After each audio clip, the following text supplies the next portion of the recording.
Hello, everyone, and welcome to the Big Brother 21 Roundtable podcast. This is the podcast where we break down everything from the feeds.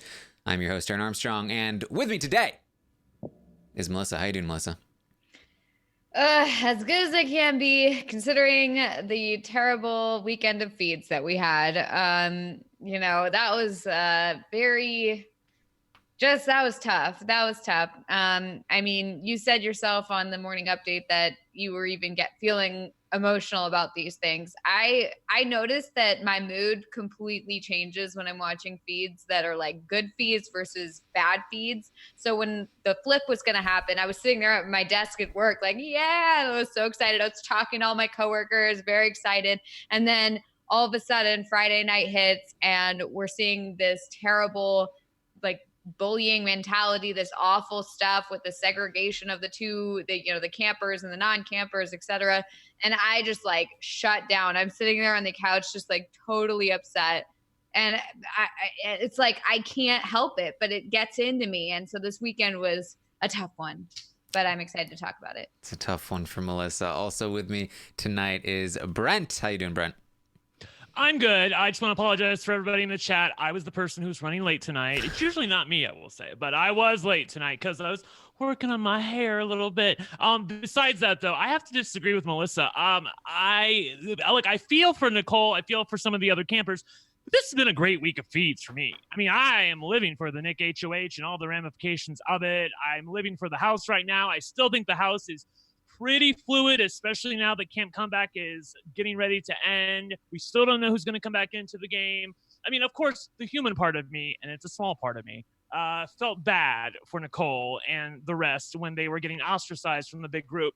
But the icy cold bitch part of me was like, girl, this is Big Brother, and they're playing the game. You were playing the game when you tried to blow up Nick and Bella's spot with the Alliance and Alliance's spot with Nick and Bella. When you decided to pick a side, you fell for it. This is the price you pay. So I'm okay. How you doing? Brent's doing all right. We are here live on YouTube, and you can join us in the chat if you want to hang out with us tonight. But it's time. We're going to talk about what happened over the course of the last week. We're going to recap the week as a whole here. The last time we spoke, things were looking very different in the house. Kemi was on the block. She was up against Jess. Cliff Notes hadn't been exposed. Sam didn't know about Grateful, so we have to start there. Has it been that long? It has been that long. A lot of events. This has been one of the longest recap of the week segments in my notes that I have in recent memory here. So Cliff Notes were exposed. As we all know, Cliff, he talks to the cameras in the morning. We saw this in the episodes. Christy overheard him talking and exposed his alliance of himself, Nicole, and Ovi. Fellowship of the Zing. And it was not good. Christy heard him say her name, and that's going to be a very large portion of the reason why he is going to be in trouble the following week. So that happened there. Sam is going to find out about Grateful from Bella, who tells him not to tell Nick, and that storyline is not really going to go anywhere because eventually Nick is going to get around to telling him about it.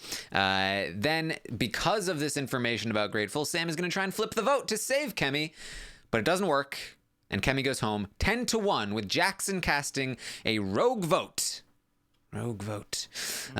Nick is then going to win the HOH. Jackson had planned on blaming the rogue vote on Nick, but Nick is now the HOH, so he's instead going to blame it on Nicole, but it doesn't work. Nick believes that it was actually Jackson that cast the rogue vote, but ultimately it doesn't matter because Grateful is going to successfully pretend that they are still intact and still working with Nick and Bella, despite the fact that they are planning on going after them as soon as this week ends. But Nick and Bella are fooled by them. They don't believe it, and so Nick wants to nominate Cliff and Jess for eviction. Now, that's all that catches us up to where the episodes have left us, but of course there's a lot more that has been going down on these feeds. That starts with the last thing we saw in the episodes, which was Nicole trying to tell Nick and Bella hey, those guys are coming after you. I hope you Yeah. know that. They're coming for you. And it very nearly swayed Nick into making a move, but ultimately just didn't want to do it with Camp Comeback in play. And so he backs away and he nominates Cliff and Jess. And soon after the nomination ceremony, Nick and Bella are going to be talking with Tommy about what they heard from Nicole. Tommy is going to spill the information that Nicole told his side, and everything comes out into a whole monstrous mob of chaos. Yeah. Oh, well, I mean, do you want to start there? I mean, so here's the thing. As I said in the prelude to this podcast, I didn't have a big problem with anything that really happened aside from the human element of it, which is the part that usually gets to us in Big Brother. Nicole decided to pick a side. However, she knew ahead of time that Bella is not to be trusted. She knew that she is a snake. She is a rat. She knew this because she exposed the Black Widows Alliance. And why did she expose it? Because, oh, well, I assume they were going to find out anyway, so I told them, oh, by the way, you're safe. Remember, that's what she told Nicole, and Nicole's face was just like, oh, like, so why in the world, a week later, would you go back to this person and spill the beans to them right before nominations? It was a bad play on Nicole's part. She was making inroads with Holly. Look, she may not go home this week, but frankly, she deserves it because the play was pretty bad. Yeah. I mean, I was with you until I found out that it really did come very close to working, at which point I'd say it still was a bad move, but at least it like actually really came close to working. I feel like that's diary room BS. No, that was Nick in the house telling the people that he was almost about to put up. He was like, "Yeah, Jack, I really was like really close to putting you up, man." Okay, wake me up when Nick decides to grow a pair of balls. I realize he said that, and I know you're taking him at face value on that. I feel like that's him feeling guilty. Like he wants to believe that they're not coming after him. So he, in his head, is like he can now confess all of his sins to Jack. Like for all the times that he's thought about putting Jack up, was he really going to put Jack up at that nomination ceremony? No, there's not one iota of my being that believes that, Taran. Well, Yeah, why is he telling Jack to his face, I very nearly put you up, if it's not even the truth? Tell him, Melissa. Because I think it makes it seem like, oh, that's all water under the bridge. Like I was thinking of putting you up. Like this was like this kind of rift in our relationship. But now, why even bother? Well, because I feel like I could see a situation where, you know, he doesn't say, okay, you're right. I was thinking of putting you up, whatever. And then it's just like, okay, we're just not going to speak of that. And so maybe that's something that's still in your mind. But if you put it out there and say like, look, like, I'm sure you've heard, like, there's been talk, whatever, I was going to put you up, or I was thinking about putting you up. I came close to it, but now everything's different now. So now there's no way I would do that because we've worked things out or whatever. And I feel like there is some good strategy in like revealing to someone like, hey, this might have happened, but now there's no way. But right, so what I'm saying is, why didn't he word it like, hey, it freaked me out, and I was like, kind of like not sure what to do. Obviously, I would never actually do anything, but it definitely shook my confidence. Why is he saying, no, seriously, like I was about to put your name in there, and then I was like, you know what, I can't. It just seems like way more upfront than he needed to be, and I also am not going to give him credit to say like he intentionally was throwing things out there so he could discredit it. Oh, I don't think so either. That's the one thing I disagree with Melissa about. This was not strategy. I just think it was a human thing to do, to be real, humans don't make very good Big Brother players. If they did, I feel like everybody would be good at it. Like he was just like showing a part of himself because he felt guilty and he wanted to make himself feel better. And also by doing this makes himself feel better so that he's like, oh, we're all been one big happy family. I really wasn't going to do that. Or I was, but now I'm not. And like everything's washed away. I feel like it's all part of that. I will say this though, that I take your point that you disagree with me apparently, but I guarantee you, if you put a poll up on Twitter, they would side with me on this one. Was Nick ever going to put Jack up or not? They would side with me. Well, I think that part of that comes with not wanting to give Nick credit because that's the right thing to do. No, because people are like, you even saying like he doesn't have the balls to do it. That little, whatever. Like there's a little bit of like vindictiveness in that opinion. I would like to think that he does have the balls to do it, but he has shown that he doesn't, at least as long as Camp Comeback is in play. I feel like that's what's been staying his hand. So as long as that's in play, you can't convince me that he was ever going to do that. I don't know that it really matters in the end, though, because all of their sins got washed away by this Nicole bashing session, which did really hurt to watch. It wasn't fun. I was at work, and then I went back on flashback. Of course, I was reading Twitter updates as I'm at work. And it was just like, really, and I'm so mad at Nicole for trusting Bella. I mean, this was such a bad play on her part because, as I said, she was making inroads with Holly. I actually felt like Nicole might be absorbed into the Holly-esque side of this alliance with Jackson and Kat and Jessica, and maybe they could make something out of this later on down the line. But there's no part of me that actually believes that this would have happened. Yeah, look, I said it before it happened, but I said that I don't think that this Kemi idea of like calling out Nick and Bella is a good idea on the way out, because it just pushes them closer to that Grateful Alliance. It makes them way less inclined to side with any of the quote unquote underdogs and like, you know, the outcasts, because they're going to be like, oh, well, this whole time, look, they just look what happened when we were just even considering keeping Kemi. Like, she just totally betrayed us. Of course, we're going to go with the other people. And I called that and I said it, and everyone said, oh, well, no, why would they want to call out the Grateful Alliance? Like, it just, it made me so mad, but also I felt very justified. And because I was totally right. And I called it. And I'm just going to say that.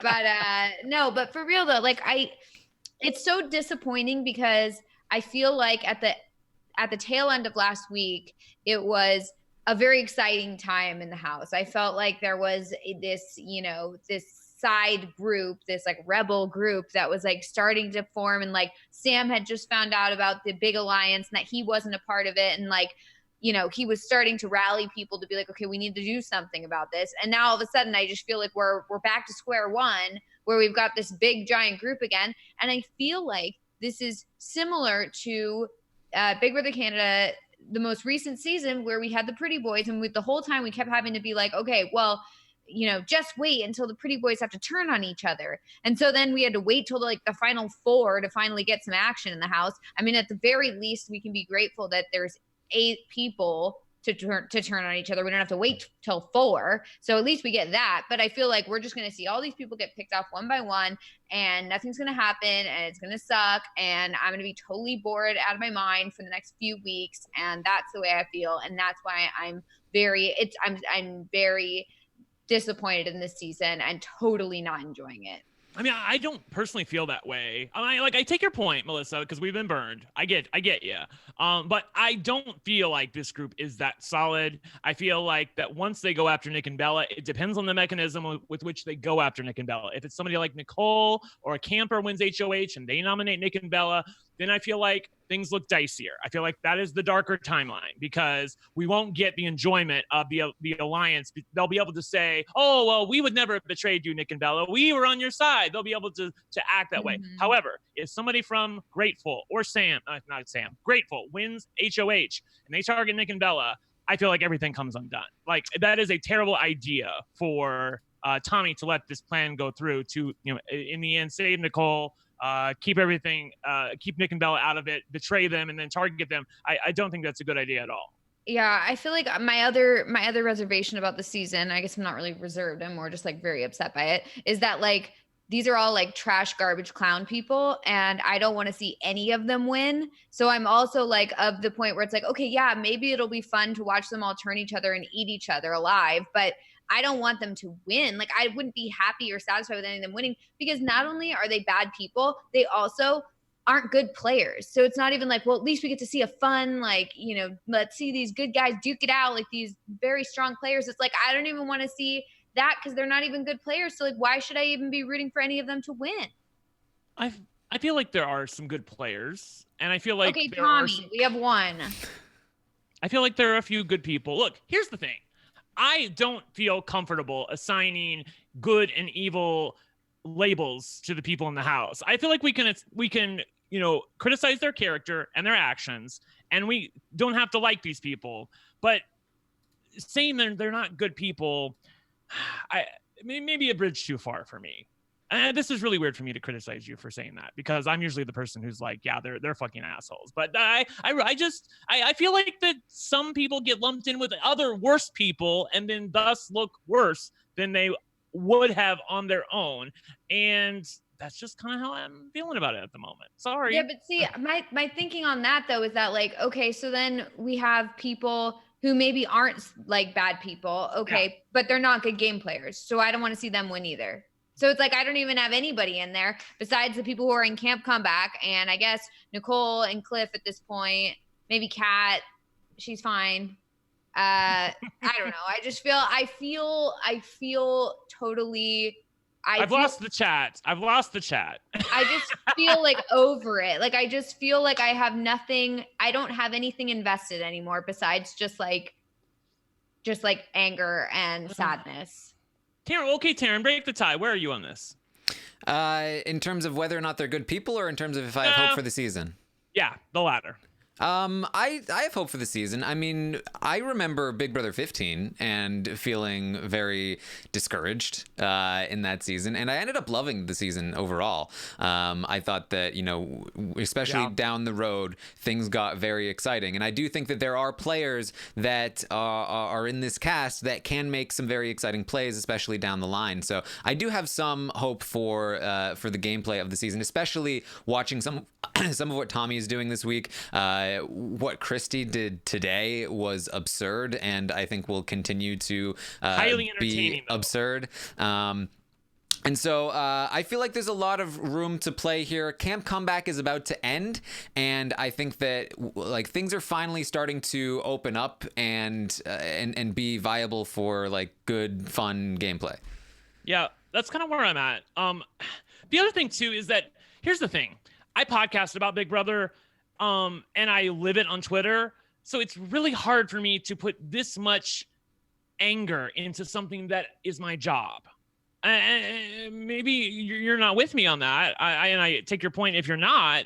But I have just learned over the seasons, and I've been through this a few different times, that it's very hard for me to continue podcasting about a show if I'm so angry about it and so miserable about it. I have to basically force myself to like some people who I probably shouldn't like. And there are times today where I'm living for what Kat's doing, and I'm living for Holly, and Jackson isn't so bad. And it's just a symptom of the fact that I have to watch the show. I love the show. I feel like I have to shit or get off the pot. And right now I'm on the pot. Well, I mean, I can say this. I've never watched the show to like people. I've never cared about who I liked and who I didn't like. That's always been my stance. I watch it for the game. So personally, I don't care if I don't like any of the people in the house. I don't need to like them to root for them. I don't need to root for them. I just want to see the thing play out. And I am upset at what I'm watching, especially the stuff that's happening this week. But it's still, ultimately a Big Brother, and I have hope that it won't continue to always be this bad as we move forward through the season. Well, one last thing, the chat I feel like is coming from me. They're like, "Is this the real Brent?" Of course, it's the real Brent. But I mean, as time moves on, you have to evaluate how you're going to podcast about a show. And I'm just tired of being miserable. I'm trying to look at the 10% that's good about this season, rather than the 90% that's freaking terrible, because there is a lot of freaking terrible. I'm also not making any apologies for the casting, for the show, for the people on the show who've said racially charged things or anything like that. I have come for all of them on Twitter. I have come for all of them on this podcast. I have tried, people, and I will continue to do so. But insofar as the show goes, I feel okay about it where we're at right now. I feel like cautiously optimistic, and that's where I diverge from Melissa. I think also I feel like I've said this, but I feel like my main struggle is like to make a comparison, I guess. It's like, okay, so Big Brother 19, I hated like most of the people in the house. I was super miserable while watching it just because like I just felt there was no hope. It was like Paul was running circles around these people and they were just doing his work like little lapdogs. And yet I was still able to recognize that like while I didn't appreciate the bullying and stuff that was going on, Paul was a great player. I really thought he did a good job. And then I do think he should have won. And so like when it came down to it, I was like, he deserves a win because he's doing so well. And I can recognize that sort of good gameplay. Whereas in this season, so far, there is very few or very little good gameplay that I'm seeing. And so it's becoming increasingly hard because it's like, not only am I not seeing good gameplay, but I'm also seeing like some questionable, tactics being used, and not even in a game sense. Like, some of these things that they're doing aren't game related. And so let's talk about this then. So are you really that upset about what happened in the HOH room on Friday night? Was that just beyond the pale for you? No, okay. It's not just that. I've been increasingly more and more upset throughout the season just because of the way that these people have been behaving towards each other. And some of I feel like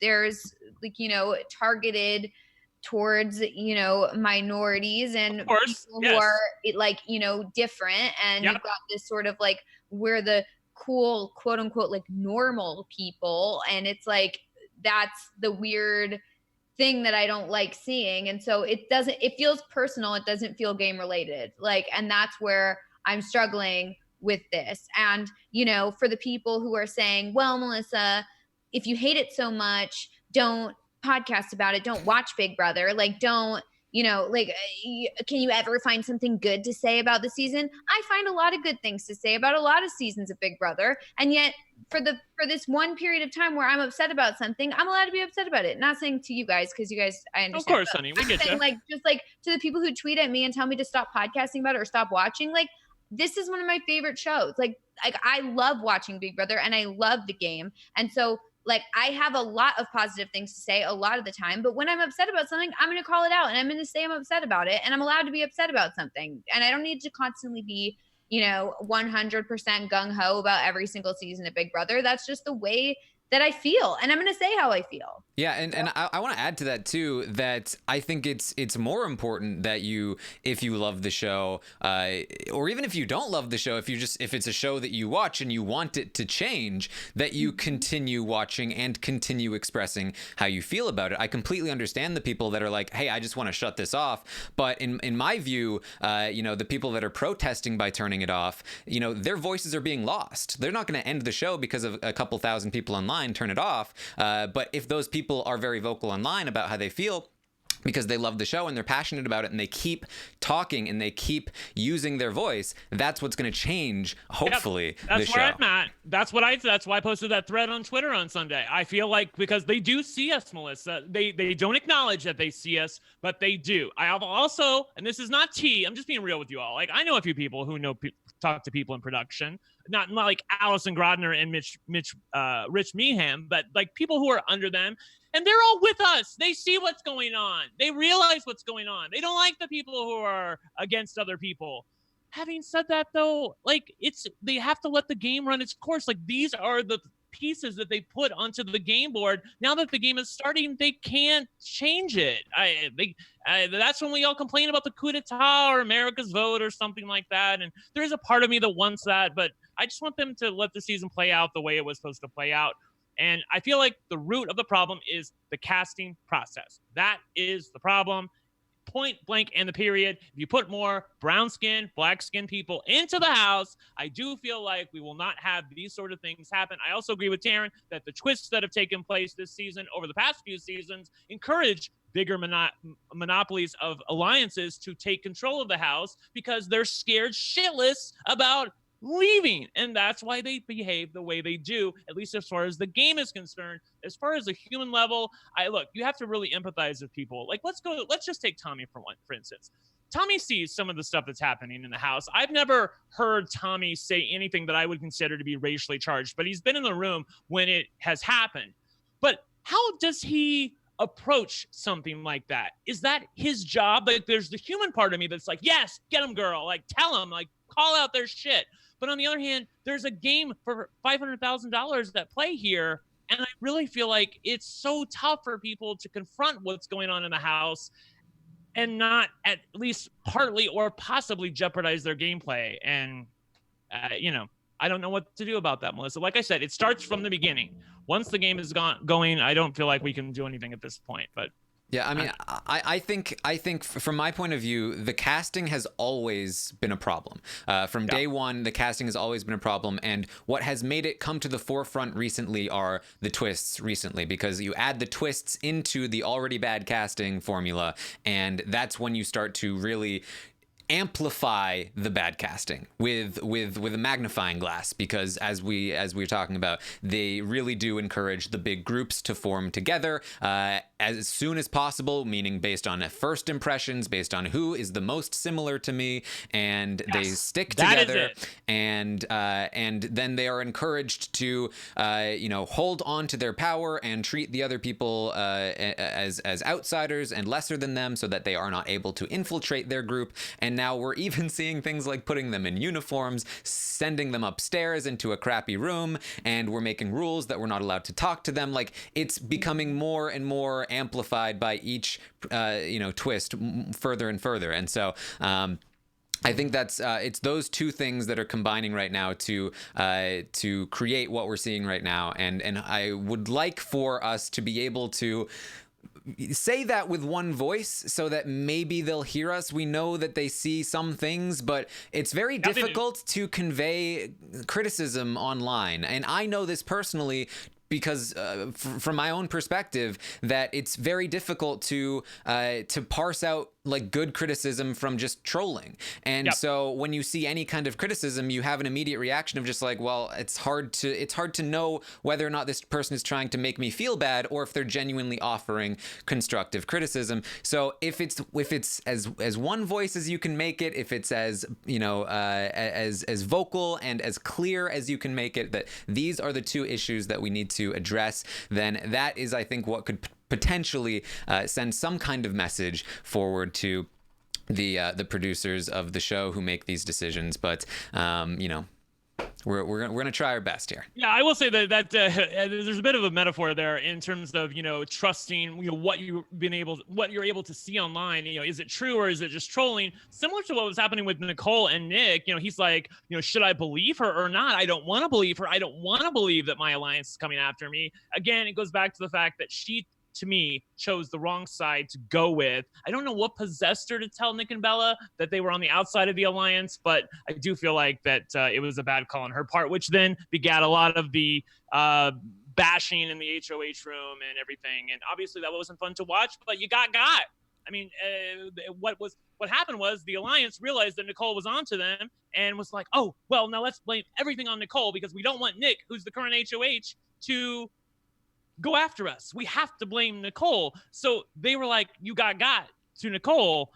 The alliance was at least playing the game. I had no real issue with what they were doing. So I feel like they could tone it down. I feel like so many of us are like clutching our pearls over this, but I've seen this 1,000 times. That's what happens when people get in control and they want to isolate somebody because they want to feel better about themselves. I mean, they're just weak human beings who like cling together in hopes that nobody will see them. That's what's happening in the Big Brother house. And they wanted to blame Nicole, and that's where we're at. Yes, so I did post a poll on Twitter about this, whether or not people believe what that was it was question? Close. It was do you think Nicole's plan came close to working and nearly got Nick to put Jack up, or was that a fabrication by Nick and the show? And you were correct. 74% of people say it never came close, and 26% of people said the plan almost worked. However, I will take my point as well, that a majority of the comments are saying things like Nick is a wuss, bowl cut Brian would never, and other things about Nick is a wuss. Like, people are mad at Nick, and I feel like they don't want to give him credit. So I'll take that point. But again, you were also correct that most people would agree with your stance on things. I was like, one of the politicians they were like, well, what was the question again of the poll of the survey? Like, I want to know. I was ready for you to tell me that they had voted against me, and I was thinking, like, what? Yeah. The question was, do you think that Nicole is an awesome player, or do you think that she sucks and would never have a plan that works? Yeah, I didn't take anything. You guys know I've been clean for 15 years. I'm just living my life here. I'm loving the show. I'm living for the fact that I feel like there's a lot of fluidity in what's happening in the house. We're getting ready for Nick and Bella to be blindsided on Thursday night. Christy is an absolute amazement of a player to watch. She is crack on television. I'm so here for it. So I'm okay with what's happening in the house. not okay with what started in the house, which was like, let's throw a few black or brown skinned people in the house and call it diversity. That's not okay to me. But everything else that's happening in the house right now, I get where they're coming from as far as strategy goes. All right. So, as we talked about, the mob forms upstairs. We get a great moment where Ovi comes up to try and calm them down, but they no, Ovi, no, get out. Yeah. I saw people in the chat who were giving it up for Ovi. Like, at least Ovi stood up. I'm like, bitch, Ovi's out of the game. Like, I mean, I'm great for him, but like, that was so much easier from his standpoint to say something and call out their behavior than it would be for anybody in that alliance to call out their behavior. Yes, although to be fair, David and Kemi didn't do it, and David was even saying like, "No, Ovi, don't," and later apologized. So it's still. I'll give him some credit. Some, yes.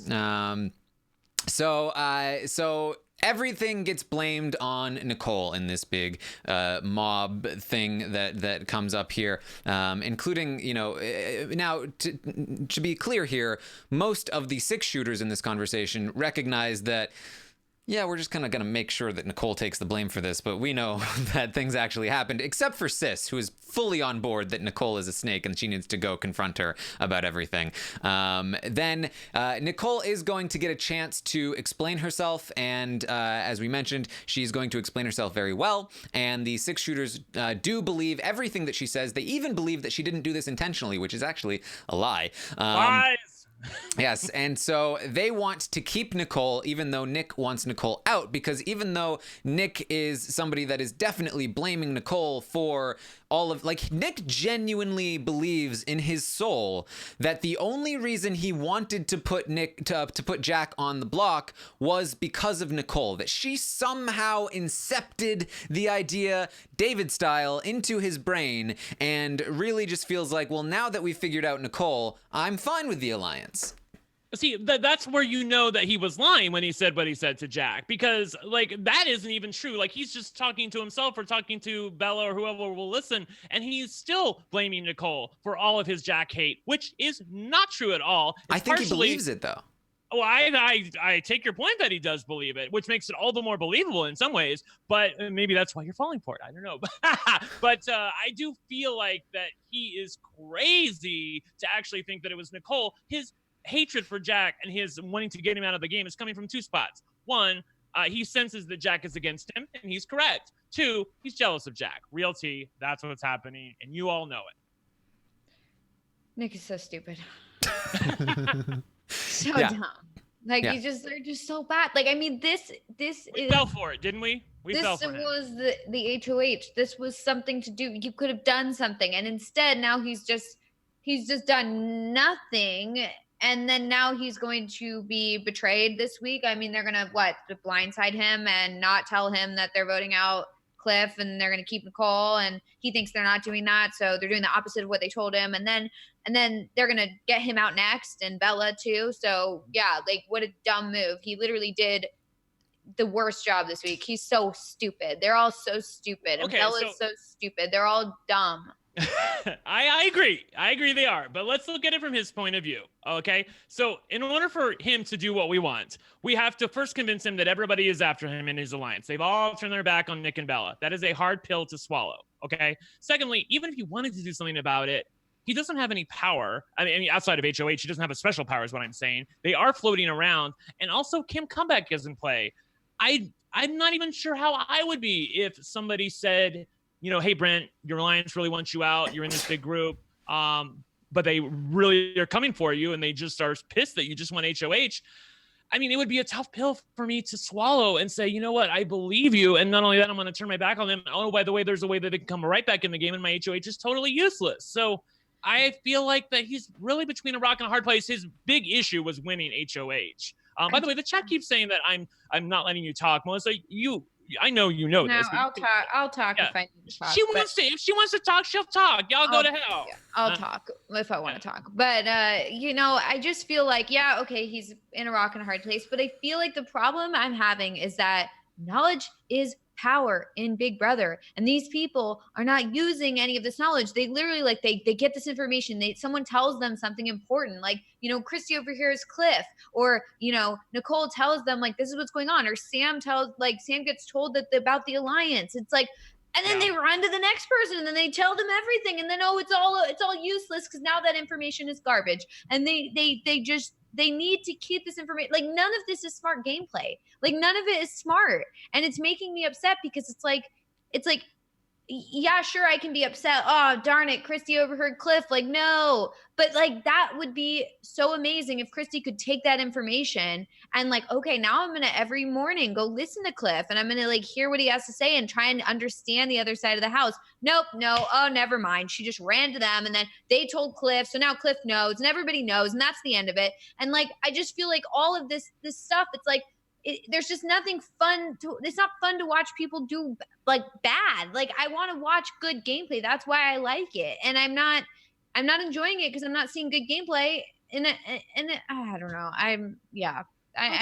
It's bad gameplay. Well, yeah, Christy in particular. I was feeling kind of good about Christy until today, and we'll get to that. Oh my God. But I do take Brent's point. I also think that Nick is an idiot. But I also do take Brent's point that even if he wasn't an idiot and tried to take a shot this week like we want him to, if you think about it, with the twists in play, what would have happened was Kat would have won the veto, Christy would have used the diamond, Kat would have put up somebody like Bella or whoever, and they would have survived anyway, and he would have missed the shot. Andy probably would have lost Bella.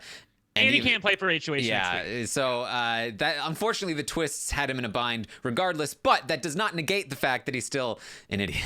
Because I have a bigger problem with Sam. Like, we can like, I feel like that's, Melissa hit it on the head. Like, that's the person I have the bigger issue with is Sam, because Nick doesn't know Nicole from a hole in the ground. Fine. I mean, like, of course he does. But like, on if you're ranking the people that he trusts in the house, Nicole is not number one. Sam, on the other hand, I feel like if he's not number one, he's like number 1A. Nick trusts Sam. Sam had all the opportunity in the world to reveal to Nick, okay, like, Bella told me about this. There's this alliance. You're a part of it. I now know about it, but I'm hearing not great things, that they want to come after you. And like, you really shouldn't trust them. Like, he knows where all the bodies are buried. He could have exposed this to Nick. I do feel like that some dividends could have come from that specifically. Sam, what the is he doing? I mean, like, he's just like, he knows there's an 8-person alliance that's magically become 9. Is he actually dumb enough to believe that he is now on equal footing with everybody else? He can't possibly believe that. Yeah. I feel like that he is just been sold a bill of goods and has bought it hook, line, and sinker. Yeah, I'm completely with you there as well, because for as much of an idiot as Nick is, as we said, there are at least some risks to him actually making the move. Whereas for Sam, there's 0 risk and 100% benefit to Nick and Bella making a move. And even if there are these crazy twists that get in the way, and Christy uses her diamond power of veto and it sends Bella home or whatever, that's actually still good for Sam, because there's less of a target on his back, still a target on Nick's back, and the diamond power veto has been flushed. So like, this is such a missed opportunity that he did not even come close to pushing for a move to be made when he had tons of dirt to make it happen. I cannot for the life of me understand what he was thinking. It is infuriating to watch. If there's any part of you where I do agree with you, Melissa, that it was so depressing to watch bad gameplay, it was Sam. I had hopes for him that he might actually win HOH. When his buddy won HOH, I was like, this is even better. He can actually tell Nick what's happening. He can tell Nick what he knows.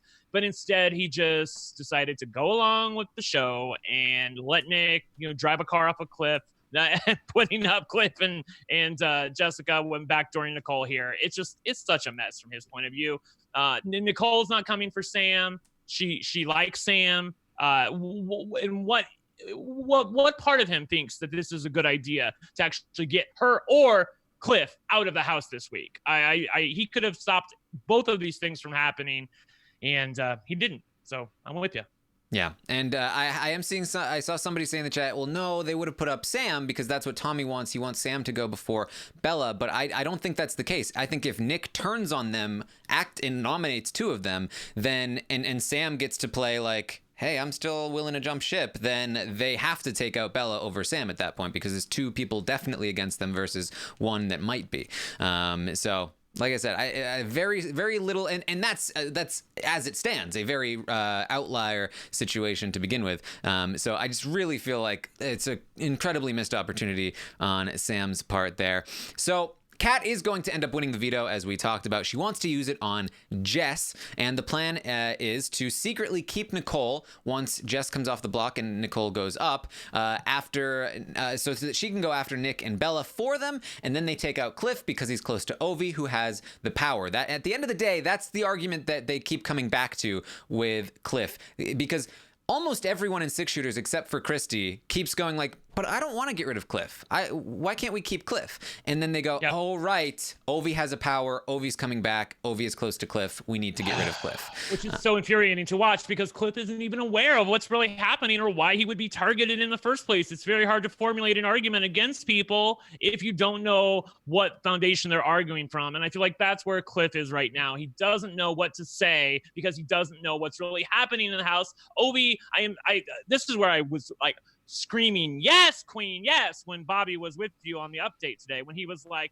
coming for Ovi, not personally, but strategically, when he was like, how can you not think that after you told Jack and Jackson about your power and they voted you out 11-0, that they hadn't told people about it as the week goes on? Of course, even if they're lying to you and telling you that I kept it to myself, I didn't tell anybody, dude. Of course they did. You know that they're working together. You know that they're moving as a group. Why in the world do you think that they don't know? I think this is another instance. The tale of this entire season is about people not being willing to confront the truth. The truth is hard to confront.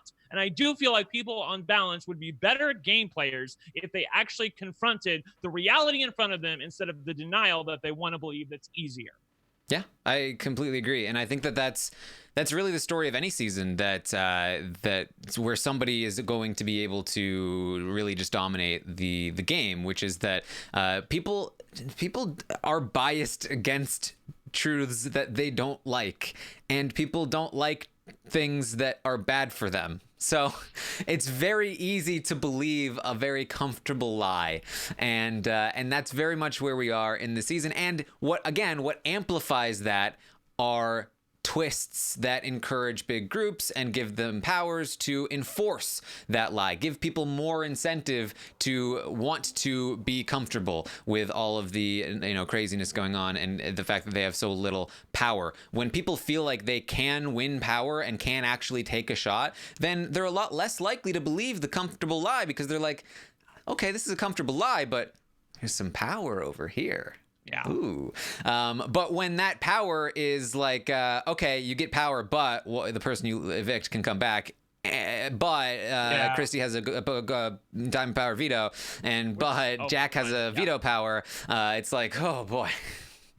All right, maybe that power is too much. Let's take the comfortable lie.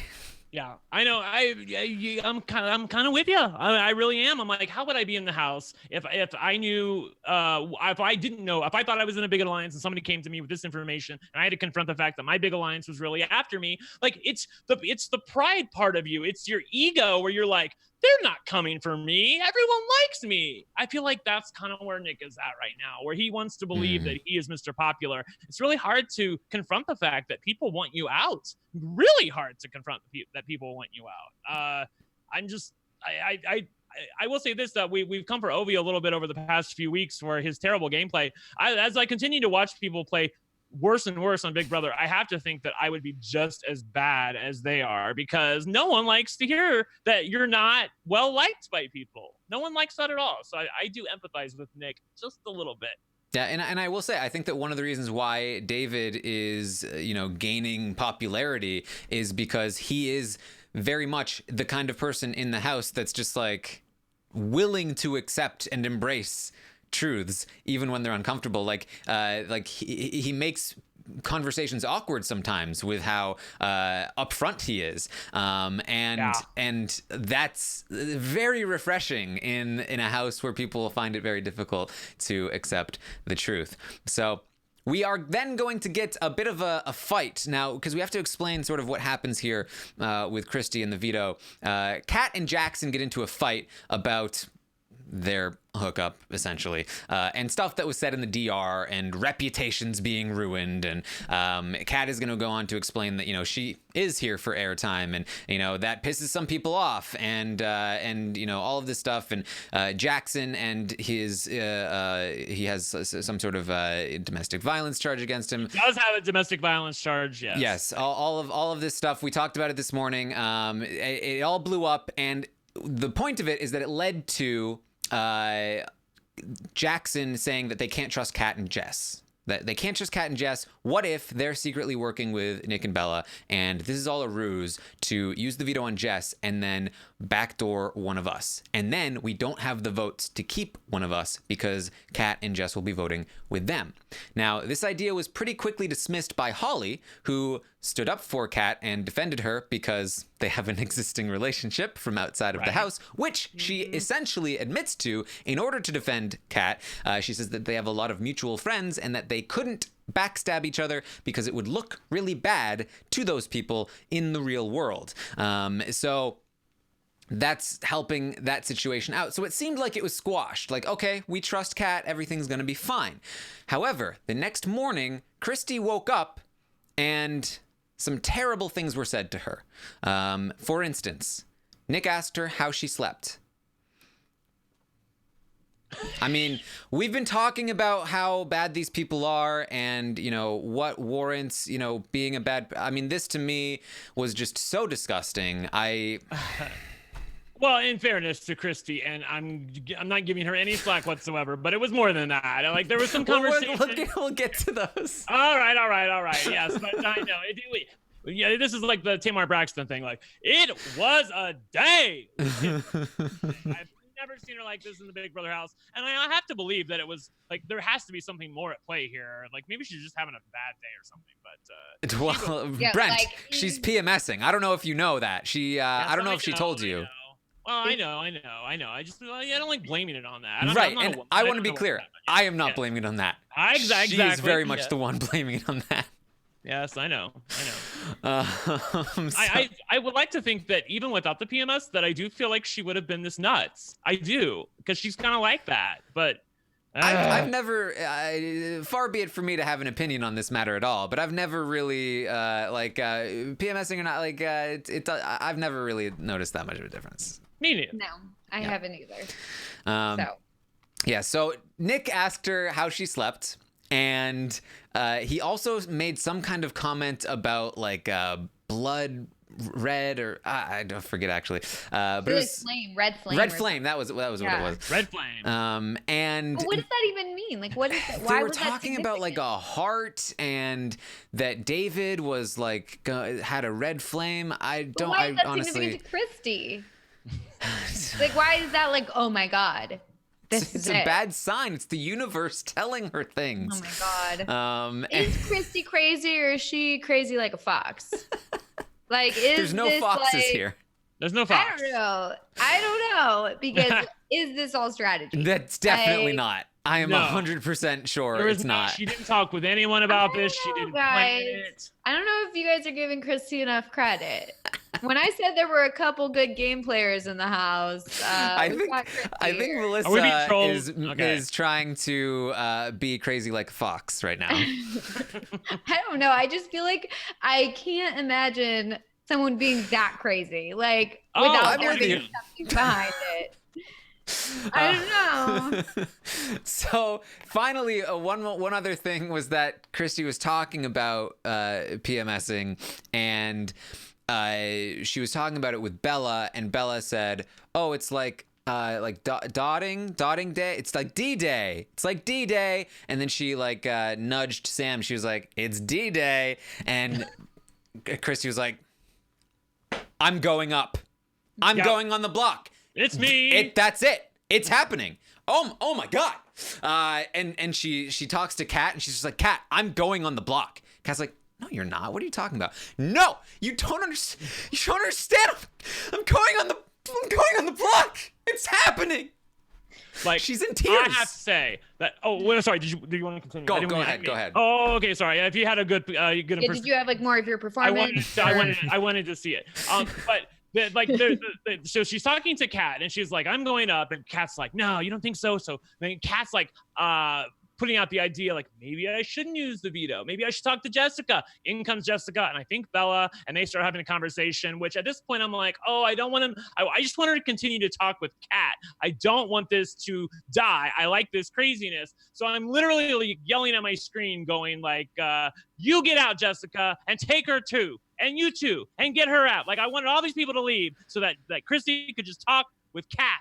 We're two crazies in one room, and I am living for it. And like Kat, I feel like left to her own devices, listening to Christy, might have actually bought this and might either not use the veto, or she would have like fed into Christy's paranoia and got her to use the veto. So then Kat of all people could name the replacement nominee, which I can't even. So, she would have put up Bella. Yeah, I know. Or no, she would have tried to put up Kemi. She would have been like, "Can I put that entitled B on the block?" No, okay, fine, Bella. Yeah, Kemi has the pendant of protection. Sorry, girl. You can't take it. So Christy's freaking out. She thinks she's going on the block, and she's trying to get Kat to not use the veto. Kat eventually gets around to talking to Nick, and she's like, "You're not gonna like blindside anyone, are you?" And he was like, "No, I'm putting up Nicole." And then, things get around. Eventually, it gets to the point where Christy is going to talk to Nick about like, you're not putting me up, right? I mean, I'm freaking out. I feel like you might put me up. If you did it, look, that's fine, but I think it's a dumb move, and I really don't think you should do it. And I'm just really scared. And Nick is just like, what are you talking about? Why? Are you serious right now? Like, why don't you trust me? It's like, 'cause they don't trust you. There's nothing else. There's no why. It's because they already don't, and they're trying to get one over on you, so they think you're going to get one over on them first. Yeah. This is the part in time where, Melissa, I was like, Nick has to see these blinking red lights. Like, I mean, I don't know what I necessarily expect him to do, but there should be a part of him that goes to maybe Sam. I was going to say goes to Bella, but then that's a terrible idea. Goes to Sam and says, I'm going to put up Nicole, but like, I don't feel good about this. Like, Christy not trusting me. Like, where's that coming from? And then maybe Sam would have finally spilled the beans about, like, I don't feel good about them either based on what they told me last week. And then maybe something could have come of that. But again, nothing comes from it. Nick refuses to confront the truth, which again, I don't know how many times I have to say this, but that's where everybody is going wrong this season.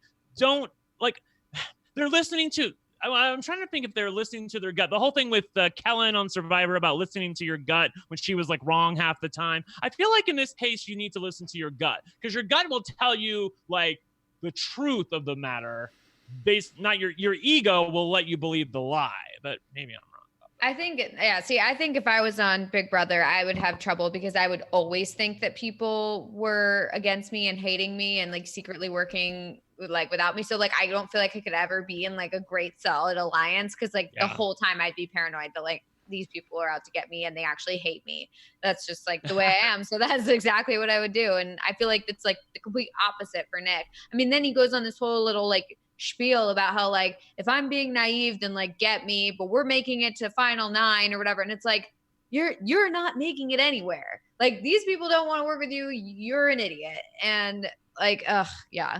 Stacked in the chat is like, Nick is falling for Christy because of her pheromones, Taran. That's it, the sexual pheromones. Yes.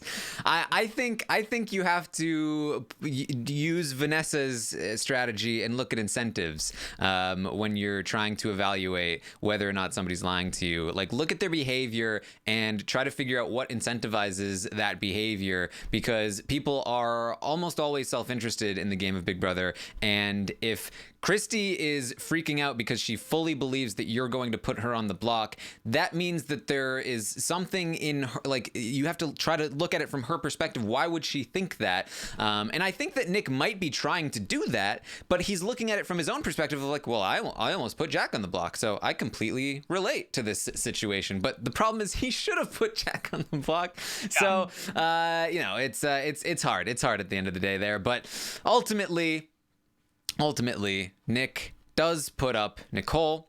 And after the veto ceremony, after Jess is taken down and Nick puts up Nicole, Christy's going to go and talk to Nick and Bella and reveal to them that she has the power. It's a diamond power of veto. She also says, I mean, guys, I'm sorry. I'm really sorry that I didn't trust you. But, I mean, you have to admit, you said D-Day and Red Flame. Like, you got to see where I was coming from on that one. Like, I'm not even paraphrasing. That is what she said. She really was just like, you got to admit, right? Like, you can see where I maybe thought that was happening, but I totally apologize. And so in her apology, she's like, and so I want to make sure you know, I trust you. So I'm going to tell you, I have the power. It's a diamond power of veto. She completely mischaracterizes what the power actually is. I don't know if this is because she herself was a little confused about it, or if she was intentionally trying to hide what it did. Ultimately, she is going to be talked to in the diary room, and she's going to have to go back up and clear it up with Nick and Bella. Initially, she was trying to say that she could choose the replacement nominee no matter what, and that it lasted until like final 6. Eventually, she gets around to saying what we've been saying, which finally we get this completely cleared up. It's good for 4 weeks. She does not name the replacement nominee unless she also won the veto herself. If she uses the power, that only upgrades the existing veto that somebody won, and that person gets to choose the replacement nominee. I feel like that's so embarrassing to like have to go back up and be like, oh, actually, I was trying to make it sound cooler, and it's actually not that cool. Like, she played it off like, oh, actually, I went to clarify because I wasn't sure. So here are the actual rules. I just misunderstood.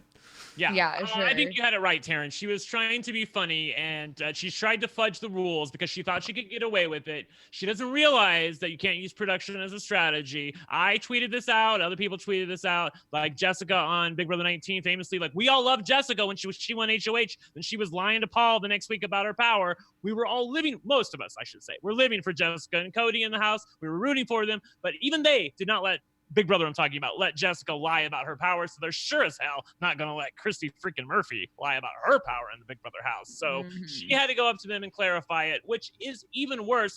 Now, yeah, we can criticize her. It looks bad that you had to be told. They don't know that. They don't know that production told her to do that, but she's told them the truth, which negates its I don't want to say it's surprise, but it's impact, because if they can keep the veto away from her side, then they don't got to worry about her freaking diamond power of veto. It's totally fine. Yeah. So she told them that, and so it's like, what is going on? They plan on blindsiding these people. Why is she telling them about her power? Then she's going to go downstairs and tell Sis about her power in front of Tommy and Jack, who have to kind of pretend a little bit to be like, oh, you have a power. Yeah, I'm not sure if you're going to say that we knew already.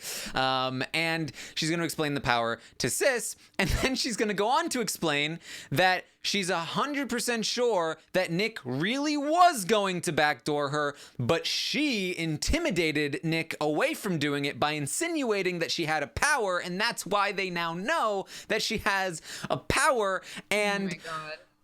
I don't know if, like, I was thinking, like, did she tell Nick and Bella about the power so that she could go back downstairs and explain that the only reason they didn't backdoor her was because they knew about the power, and therefore she was still right when she had that intuition and was not wrong and should not be embarrassed about it? Or is she just, like, doing random things with no purpose, and things are going insane, and she believes her own lies? I guess it's probably the second one, but it's so ridiculous. I feel like it's definitely the second one. I'm not willing to give her that credit. Because I've done this in my life where I've had like a fight with somebody, and then or you say something like, after the fight is already over that you probably shouldn't say, or you reveal something that you shouldn't do.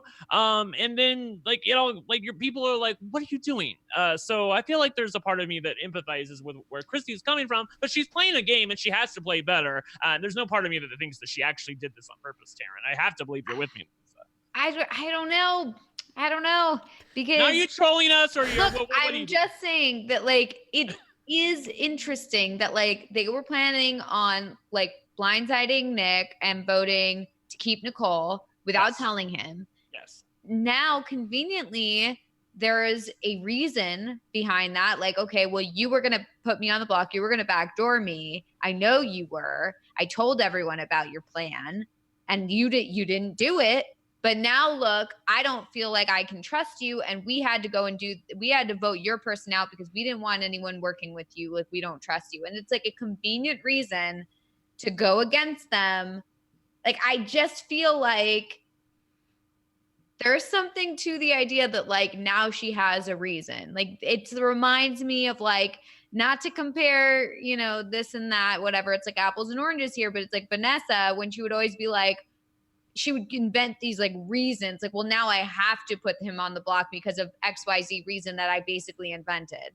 And like, I don't know. I just feel like now she has a reason to go against him. And she even was saying like, oh, Bella's dead to me. Like, they're dead to me. Now she has a reason because now she can tell everyone they were going to backdoor me. The only reason they didn't backdoor me was because I told them about the power.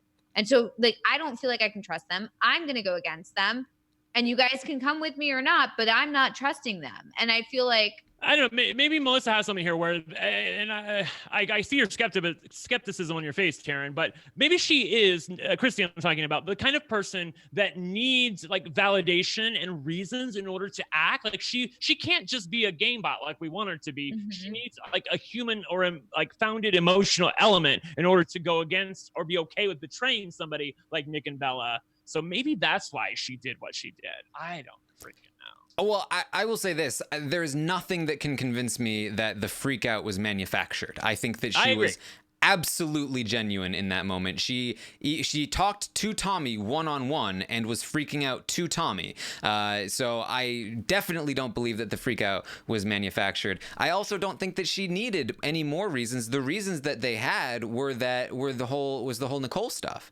Any reasons that she might need to justify turning on Nick and Bella would be to Nick and Bella, but to them, she is like, oh, you're totally right. You never would have put me up. I'm so sorry. She's apologizing to them and giving them information that they don't need in order to make up for what she did earlier. This puts her in a much worse position than before in terms of reasoning. Like this bonded them even closer, right? So it makes the betrayal even worse. Messy. I sort of two minds. Look, I agree with you. This wasn't intentional. It was a total freak out on her part. There's no part of me that ever believes that any part of this was strategy. In the end, though, it might really help her to ground her emotionally to feel okay with turning her back on them. I maybe she needs that. I don't know. I feel like possible. I mean, sorry, I'd like to cut you off. But, I mean, I agree with what you were saying too about like, that this could be just like, it might not be like a game bot strategy thing. It might just be like, she needs a reason to do this. But I do think that her going to these people and saying like, he was about to backdoor me, I stopped him.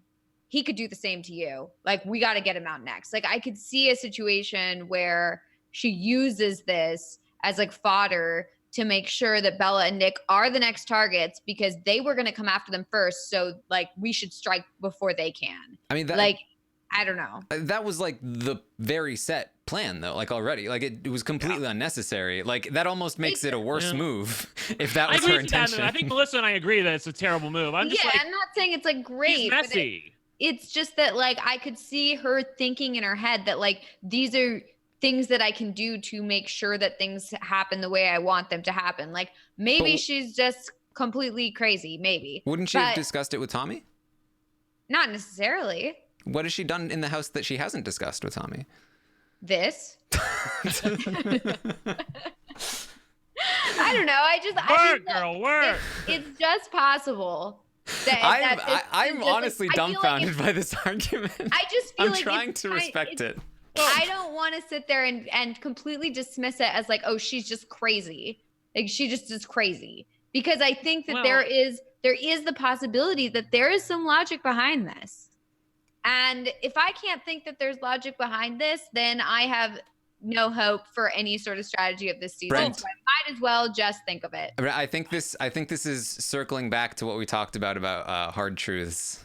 I mean, like, I feel like she can make a bad move here with no logic whatsoever and still be an okay to good game player. Like, good game players make mistakes. I feel like this was a boner move by Christie. She shouldn't have done this. She shouldn't have freaked out. It may give her writ large to be able to target Nick and Bella, but it certainly wasn't anything of her own design. It's just a convenient excuse after the fact, I feel like, which she's happy to take. Yeah, the most amount of credit I was willing to give her was she completely lost it earlier in the day and then realized she was completely wrong and it was a terrible mistake. And then after the fact, tried to come up with reasons to justify her wrong intuition. Like yeah. Yeah, she feels like an ass. She feels like an idiot. So, that's human too. So these are all just humans running around in the house, y'all. Yeah. So as of right now, the plan still stands. Nothing has changed ultimately, except that everyone knows about Christie's power. And Nicole will be staying. And it's still going to be a blindside, although there was some talk about letting Nick know ahead of time and maybe trying to convince him and Bella to let Nicole stay and get rid of Cliff first. I honestly...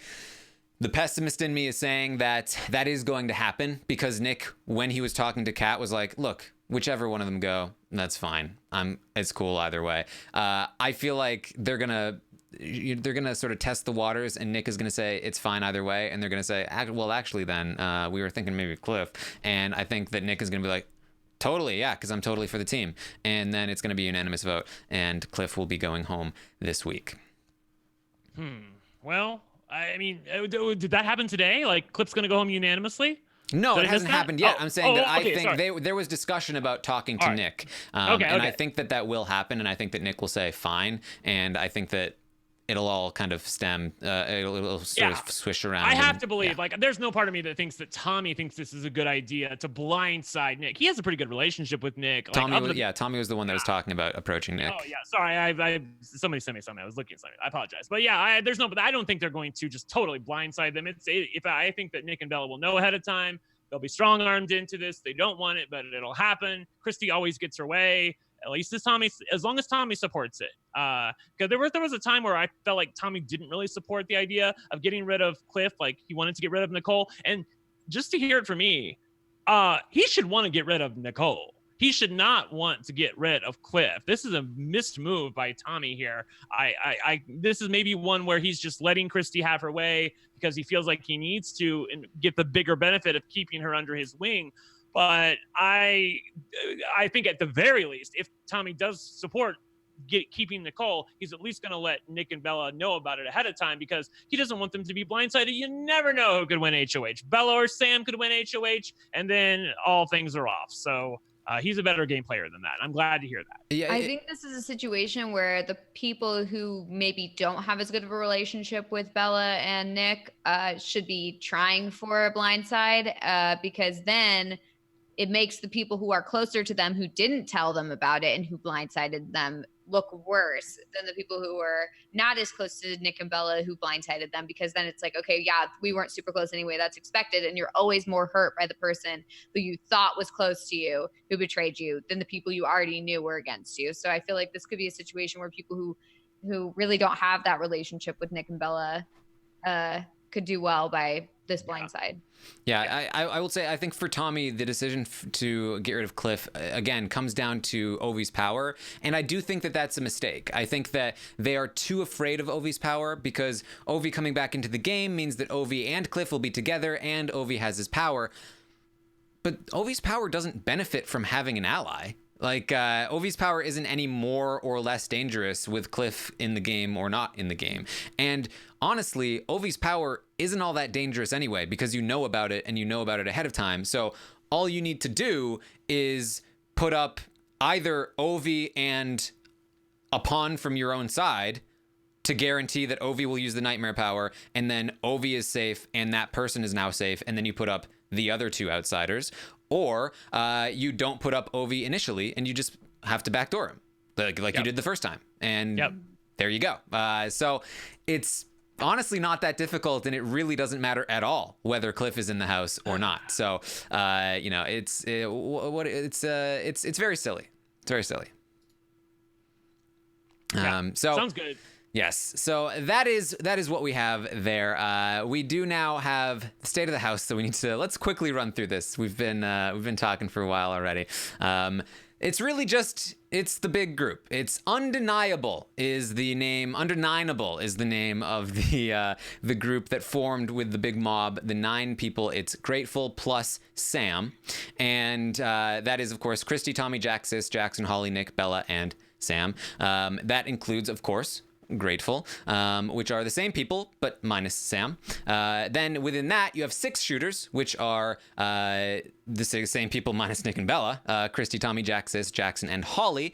And then the Flaming 5, which Nick and Bella believe to be a real thing, but it is not, which includes Nick, Bella, Sam, Tommy, and Christy.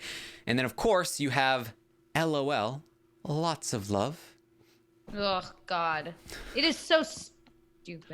Like you were saying earlier about this is like the friendship, like any alliance that has that sort of like we're the good guys, like kumbaya, whatever, like they are always the worst. And it's like it never fails. Every year when you pick a name for your alliance, don't do something that's like the nice guys, the good people, something like that, because you're never that. You're always the opposite. So whatever.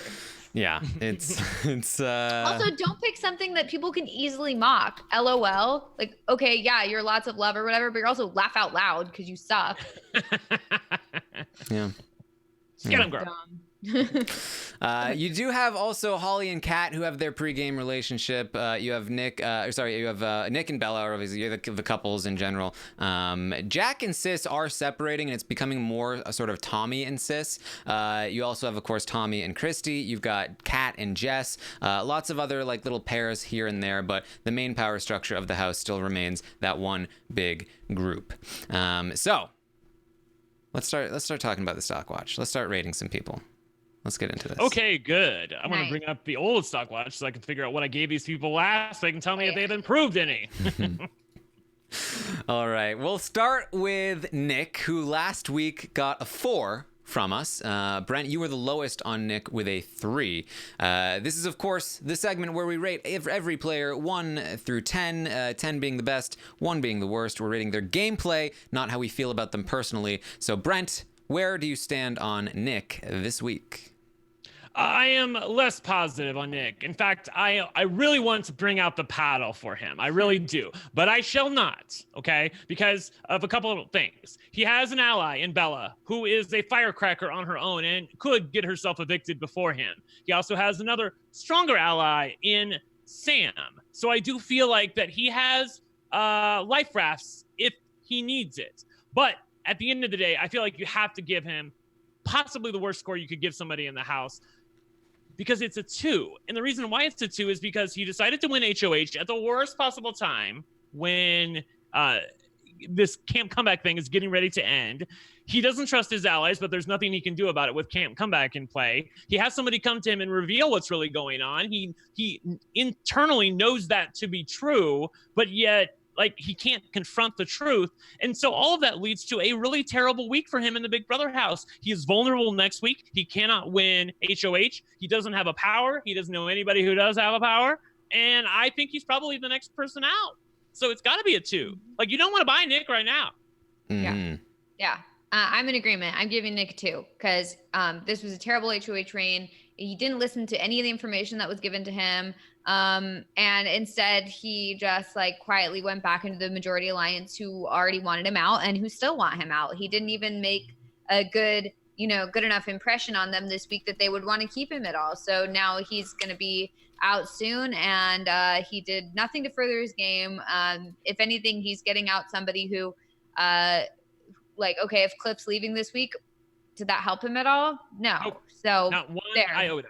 That Done. is just craziness. And you would think that somebody who won HOH would get a higher score, but you need look no further than Bailey last year when she won HOH after we really liked where she was at in the game. Nick obviously was in a worse spot going into this week than Bailey ever was, but it's still a really terrible week. I just can't believe that he's played this bad when I felt like I felt good about him coming to the house. Like I said to Melissa at the beginning of the show, we got when it comes to Nick. I felt great about him going into the house. We were like, oh my God, thank you. No Matthew Kleins, no eating cereal. And man, he just is not even he's just not even good at the game. And that's really sad to see because I thought he was. He's a fan of the show. I felt like I could depend on him more. Nope, he's not. Yeah. I was tempted to give him a 3 just because he does have some allies, and I think that there is a chance that those allies could win HOH and he would be okay for a week and things might reset, given, other things that could happen, a comeback person's coming back into the game. Things can shift next week. I feel like the depending on the outcome of the HOH, he might be okay, but even if he is okay, I don't see myself having faith in him. This is not just positioning. This is also just not having faith in this guy moving forward. Even if he's in a much better position next week, I feel like it's not enough. He needs to be better at the game. He needs to be better at reading people. He needs to have his eyes completely opened. And then once they're opened, he needs to be able to keep them open. And I don't have faith that he can do that. So I am also giving him a 2. And the audience, as polled, also gave him a 2. All right. Well, that's good to know. Thank you. We're all on the same page here. Yes. Yeah, straight 2s for Nick. Let's talk about Bella. Bella, I gave Bella a 4 last week. Brent gave her a 1.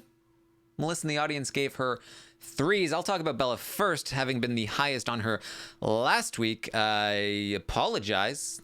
Got that one wrong. It's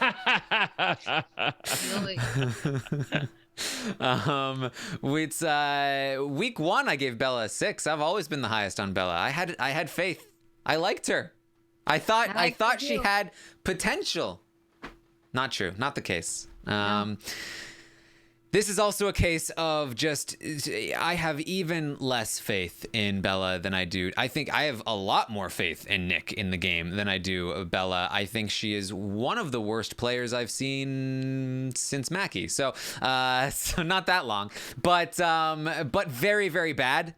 And I think that she's going to stick around for a long time because she's so bad. And so she certainly could eventually get to a place where we start to turn around on her, but today is not that time.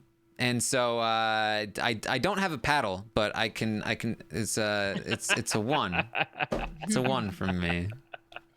Brent, what do you think? I mean, I gave her a 1 last week. That's why you got to give yourself room. Now you're at a 6. I mean, it's a 1. What are you talking about? I gave her a 1 last week when she was playing awful and I felt terrible about her. And she's continued to play even worse this week. People were actually asking me on Twitter if I could give her a score lower than 1. We do not have scores lower than 1. It's just like Dancing with the Stars. You at least get a 1 if you go out onto the dance floor. And that's where she's at in the Big Brother house. She's still in the game, so she's got a teeny bit of a pulse. And like Taran says, she may stick around for a little while. But right now, it's a 1. Yep. Same here. 1 for me as well. She's just super sucking. And I'm very disappointed because I really liked her in the beginning. But I also feel like she's not taking any of this as a game. I feel like it would be the easiest thing ever to just go up to Kemi or go up to Nicole or whoever and be like, hey, look, this is a game. Let's put this personal stuff aside, blah, blah, blah. But instead, Nicole goes to apologize to her and she's like, yeah, no, you're going to have to apologize more. I'm not enough. And it's what is wrong with you? You are not you are just so bad at this. You're not seeing this right. You're not seeing this game for what it is. And it's just very, very bad. And it's very disappointing because I really liked her in the liked her. We all did. She was so funny. She can be great in the diary room. Right. I mean, we want to like Bella. Bella, we want to like you. We want to like you. Mouth. You betray the people that do actually have your back. You're trying to get in with the people or who don't even like you in the Grateful Alliance. And I know you can't confront that truth, but it's the truth. And beyond that, you were second choice to Nick, and you feel it and you know it. And the reason you feel it is because it's true. You were the second choice to him. So call him out on his bullshit, just like you've been doing, or use him for whatever he's worth to you in the Big Brother game. But don't feel like you got your feelings hurt because you got by him. You both used each other. I feel like you knew what you knew what was happening when you got into this. So, I can't even imagine being friends with Bella in real life. Like, because imagine that conversation with Nicole where Nicole let her say her piece and like basically berate her for like a period of time. And then Nicole's like, okay, like I'm going to talk now. And Bella's like, nope, I don't want to hear it. I'm done. I said my piece. Now I'm out. And she just like walks out. That is infuriating. She can't win the game. Nicole comes up to her and is like, hey, I'm going to apologize to you. And she's just like, yeah, not accepted. It's like, you are so petty. Like, you need to just like put your ego aside and learn to get along with people because I couldn't deal with somebody like that. No way. So that is a 1 for me. All right. Well, the audience came real close to giving Bella a 1, but it's going to be a 2. It's going to be a 2 from the audience. Very, very close. Very close call audience. there. Yeah, I think those are the people that have been watching the feeds that think that Nick and Bella are going to go after Grateful or something. Well, like I can tell you that there are 4 people that gave Bella a 10. Yeah, and I'm sure you threw those scores out. Yes. Like, come on, girl. Over 1,000 people gave Bella a 1.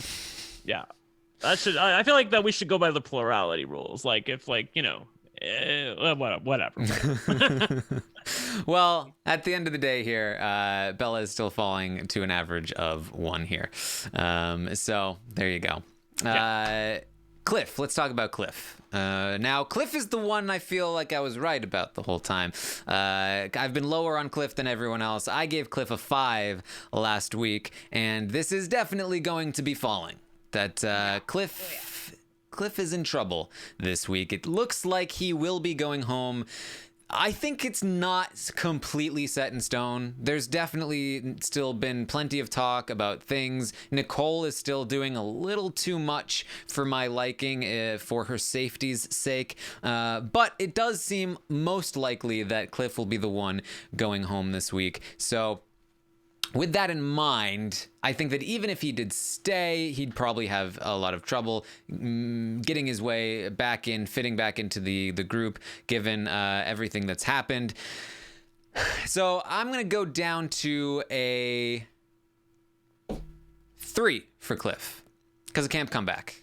He's got a chance to come back in. If he stays or if he comes back in, I feel like he's still in a really rough position, but at least there's a lot of other things to worry about, like Nick and Bella and Camp Comeback if he stays, and if not, then the Nick and Bella situation and Sam and all of that. So I do still have faith in Cliff's ability as a player. I think that people are really hard on him as a player because of the mistake that he makes where he's overheard. But prior to that, he was doing a very good job. And even after it, he has still been doing a very good job. The main problem now is that he doesn't realize that Ovi has the power, and that's the main thing holding him back. So I do have a lot of faith in him as a player, and that's why his score is going to be higher than Nick and Bella, even though they are in power and he is not, and he's looking like he's going home. I really just feel like this is a case of he has a lot more upside than the other two do here. So Cliff is a 3 for me. Melissa, what do you think? Yeah, I think that the whole the Cliff Notes debacle, he's like, one of the biggest mistakes in Big Brother history, blah, blah, blah. I don't think so. Okay, he was overheard. It sucks, but it wasn't like he made a strategic error or anything like that. Like, I don't think he's a bad player. I think that this situation is not good for him, and he has a tough road. He had a tough road to begin with. But then add on to that fact that his whole strategy was playing the whole I'm not really playing kind of guy. And then they find out, he's giving his strategy away to the live feeders. And so he really does have a strategy. He really is playing. I feel like it's just because it just happened to come out that his whole strategy was a lie. I just feel like that's been totally bad for him. But I don't think generally he's a bad player. And if she hadn't have heard him, I think he could have gone a lot farther. But yeah, I gotta give him a 2 because he's probably winning this week. Yeah, I really want to give him the paddle, but I won't, because similarly, I feel like that he does have a little bit of a pulse in the game. I know that as things currently stand, they plan on getting rid of Cliff and keeping Nicole, but I feel like it's not the correct move. And I want to believe that at some point, Tommy will realize this, that it's not the correct move to vote out Cliff here. It's better for him personally to get rid of Nicole. She is a far better player. She's better socially, in my opinion. I feel like she can integrate better. People forget about her more. I do feel like that's the correct move for them to be making. Tommy's not making it. I haven't seen him make a mistake prior to this. So there's a part of me that thinks that he will eventually think this, but Christy has got a big head on her shoulders and he wants to make her happy. So it's hard for Cliff to fight against that it's not the correct move, number one, and number two, for the fact that he doesn't know about the power. So that's really tough. That's maybe too much for Cliff to overcome. That's the reason why I want to give him the paddle, but I won't. I'm going to give him a 2. I will say, though, that I don't have a problem with him distancing himself from people like Nicole. I know he was doing this even before that Nicole, the Friday night blowout where they decided they were going to backdoor her. Like, Cliff is trying to save himself, and he realizes that Camp Comeback is over in a week. He's doing anything he can to make sure that he's not seen as plotting against other people. And Nicole has been exposed as a plotter to some people, and he doesn't want to be seen that way. They already overheard him talking about stuff. He's really trying to minimize how much people see him as a player in the game. So I don't have any problem with him distancing himself from Nicole and any of the other Camp Comebackers. He's just trying to stay afloat for now. All right. So that's going to leave it up to the audience here. Very, this is as close as it comes. Literally a 2.5 average from the audience. So that's going to be a 3 from the audience to round up, which means Cliff will end up at a 3 overall in the ratings this week. Let's move on to Jessica. Let's talk about Jessica. Jess, I gave a 2 last week. Brent, you were down at a 1. Melissa and the audience both gave her 2s as well. Brent, are you still at a 1 for Jess? I am not. I find her infuriating. At times she can be a little bit entertaining to me, but mostly I'm just annoyed by her. However, I do feel like that she has sort of wiggled her way into a okay spot in the house. Once Camp Comeback is over, do I really think anybody's going to come for Jessica? No. I feel like all hell's going to break loose, and by then people will have forgotten about Jessica. In fact, I think there's a very good chance Jessica is our losing finalist in Big Brother 21. So I feel okay about her longevity in the game. She was just vetoed off the block today. However, can she win the game? Is there anything she's doing to proactively move herself forward? Do I even think she could win if there was like a bitter jury or something? Nobody really respects her in the house right now. Maybe Jackson a little bit, maybe Kat, but that's about the extent of it. She does have a final 2 with Kat, but beyond that, I don't think she's really playing a very good game. So it has to be a very low score, and she's consistently been bad, which is why she's going to get hit with another penalty, but it's a 2 for me. Yeah, for me with Jess, I think that she absolutely is the kind of player, the most upside she has is being dragged to the end. But I don't think this is the season where people are going to get dragged to the end if they're not in the group already. I do feel like Jess is a little bit in trouble here, where I think that the people getting dragged to the end, I think if Tommy is looking for a GOAT outside of Christy or Jack, his final 3 there, I think he's working on Sis. You know, I think that he's working on other people in the group. I don't think he's trying to like go outside of the group and bring somebody else, drag them all the way through, betraying the group all the way down to the end. At least that's what it seems to me right now. And so I really just don't see these outsiders getting to the end unless something major happens, and Jess is not the person that's going to make something major happen. So for me, I am going to continue to be very low on Jess. I not quite as low as Bella, but I am going to stick with a 2 for Jess here in my rating of her game. Melissa, what do you think? Yeah, I'm going to give Jess a 2 as well, only because I want to give her a 1, but the only reason I'm giving her 2 is because the veto was used on her and she happens to be staying this week. But she is not good game player because she's not even playing at all. And it's very disappointing because I really thought that she was going to at least make some moves when she first got there and she tried to form that like women's thing. But it seems like if she can't work with an all women's alliance, she doesn't want to work at all. So I'm over her. So yeah, she gets 2. Yes, the audience agrees with us. It's another straight 2 for Jess there. 2s all around for Nick and Jess. It's so disappointing too, because like I had hopes for Jessica. She was like talking about woman power and how she was going to like, you know, spearhead this alliance and support people and empower people, women specifically. And then like that's totally gone away. Like she got burned just a little bit. She got burned, and then she's like, "Oh, I'm not doing anything.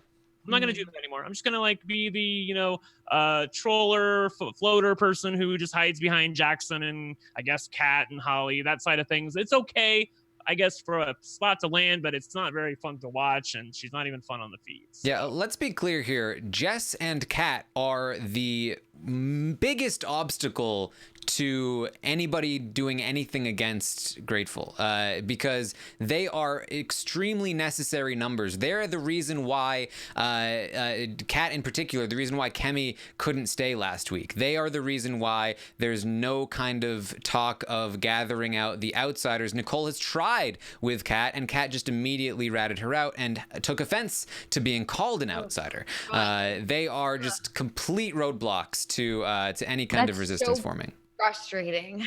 Yeah. Like they know that they need to make these moves. Like, don't they know that like no. Hard truths, Melissa. They don't. Let's talk about Sam. Sam, who, oh boy, he had an average of 4 last week. I gave him a 5, as did the audience. Brent, you were down at a 3. Melissa, you were at a 4. Melissa, you were kind of in the middle. How do you feel about Sam's game this week? I feel like his game is worse this week because this was his opportunity to do something and instead he didn't do it. So I'm disappointed in him. I felt like I was really excited about his gameplay at the end of last week, thinking, you know, okay, now he has this information. Now he wants to make this flip happen. Well, okay, the flip didn't happen, but now he knows and now he can do something about it. And what does he do? Oh, a big fat nothing. So he gets a 3 from me. Yeah, Sam, I when I did my Stockwatch stream on Twitch, I said, Sam, his eyes have been opened. He's down at a 4. He's a risky buy, but if you want to take a risk, this might be a good move because Sam might be moving on up. And then Nick won the HOH, and I was like, oh, here we go. And then flopped, big time flop there. The risk did not pay off if you bought into Sam. It was bad, like we talked about. It was a missed opportunity, and it's for me the final straw in having faith in Sam in the game, where he won 2 vetoes back to back, not needing them. He was instrumental in sending Ovi home when he shouldn't have been. He should have let Kat go home. So there are a whole myriad of reasons why I just don't have faith in Sam's judgment, and he is now a pretty immediate target for the big group that is controlling the game at the moment. So I am also dropping Sam down to a 3. Yeah, I'm going to drop him down to a 3 as well. I gave him a 3 last week. Yeah, so, I mean, here's the thing. I don't feel like he's a 2, okay? I do feel like there is somebody in Nick and possibly Bella who might go home before him. I feel like that there's a possibility that they might forget about him if they start to fight a little bit, the big alliance I'm talking about. But he has so many things that he could have said to change the course of events this week, and he didn't do it. I mean, I feel like he has to be called to the carpet at least on that. And even if you don't think that that's true, what the hell are you doing winning 2 vetoes in a row? And then your boy wins HOH and you decide all of a sudden not to play ballsy. Now all of a sudden you're going to shut down. Now all of a sudden you're not going to tell Nick the reality of what you know. I feel like that, like, this is the girl that brought you to the dance. Why don't you continue to play balls out? Tell Nick what you know and try to make a move.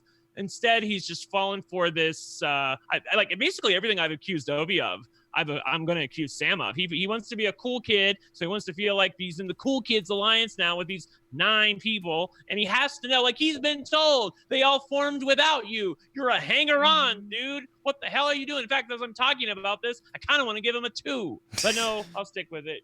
I'll give him a 3.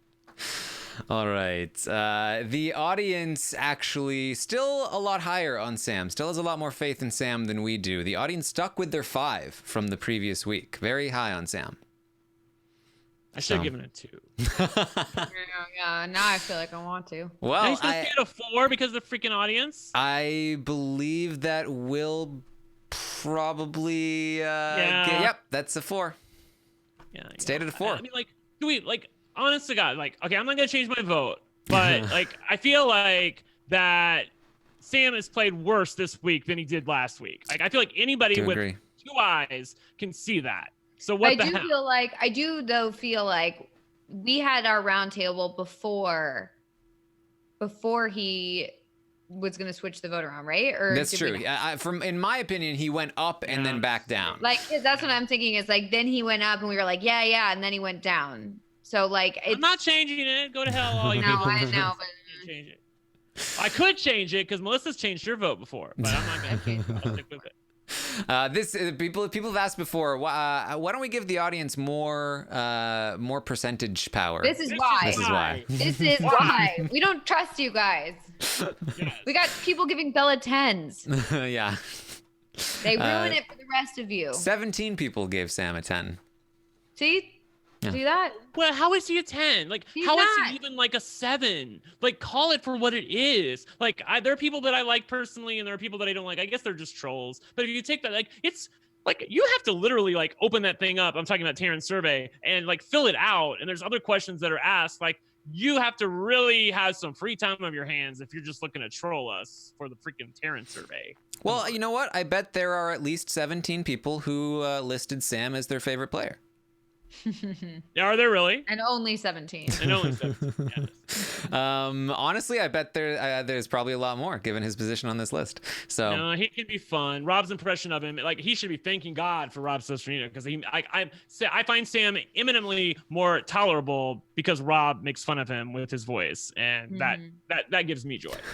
All right, let's move on to Jackson. I gave Jackson a 6 last week, highest person on Jackson here. The audience down at a 4, Melissa and Brent in the middle at 5s. I'm going to, man, this is a tough one. I was the highest on Jackson here. I'm tempted to move Jackson up to a 7, to be honest. Despite the fact that he very much failed in his whole Nicole situation, he was very obvious in trying to pin the vote on her. His initial plan was pretty sound and I think would have worked to blame it on Nick and Bella. So he had to sort of pivot, and he pivoted and he got caught. But guess what? It didn't matter. And it didn't matter because Jackson's social game is remarkable, given who he is. Where, like, Jackson is one of the most two-faced people I have ever seen in the game in terms of just, like... And that's why he's able to be portrayed in the edit as this, like, oh, shucks, nice guy. Like, I don't want to lie to Nicole, but I have to. Like, he is so good when he is with people. People like Nicole. Jackson, she thinks Jackson's a stand-up guy who's true to his word, who can be believed when he says things, and even people like Kemi like Jackson. Like, everybody likes Jackson except for Kat because he broke up with her, but she certainly liked him before then, and even people like Jess, who he banished, are in love with Jackson. It's remarkable. I don't understand it because when he literally is always like hugging people, comforting them. They love him, and then he's given like looks to the camera like, oh my god, these people, and then he talks shit about them constantly behind their backs and they don't know it. It's crazy. And he still is not even as much a target as people like Jack and even to an extent Christy. I don't know what his longevity in the game is, but he is very good, and you know what? I'm giving him a 7 right now. It might be high, but You're wrong, Taran. It's got to happen. All right, tell him why he's wrong, Melissa. You're wrong, because I think he's playing a lot worse this week than he did last week, and I feel like this fight with Kat, I feel like he's starting to kind of lose it. I don't think that he's playing nearly as strong, and I don't think that he can keep up this fake persona. So I don't trust it, and I don't trust his game, and I'm giving him a 4. Oh boy. Yeah. And that's high because I want to give him even lower. So there. I was trying to be fair. Yeah, I gave him a 5 last week, and I am going to side with Taran as much as it pains me. I do feel moderately good about his game. The only downside is when people like Tommy talk about Jackson and worrying about his health or his mental stability. That does not give me good feelings about him. But aside from that, I feel like nobody is really going to come from him. If they come for Jackson, I feel like they're going to come for Jack first. He has a group of people that support him, and Holly, Kat, and I know he had a fight with Kat, but also Jessica. I do feel like he has a base of operations, and he, while terrible at playing off the rogue vote, they sort of washed it away like, oh, that's just Jackson. We know what, we know.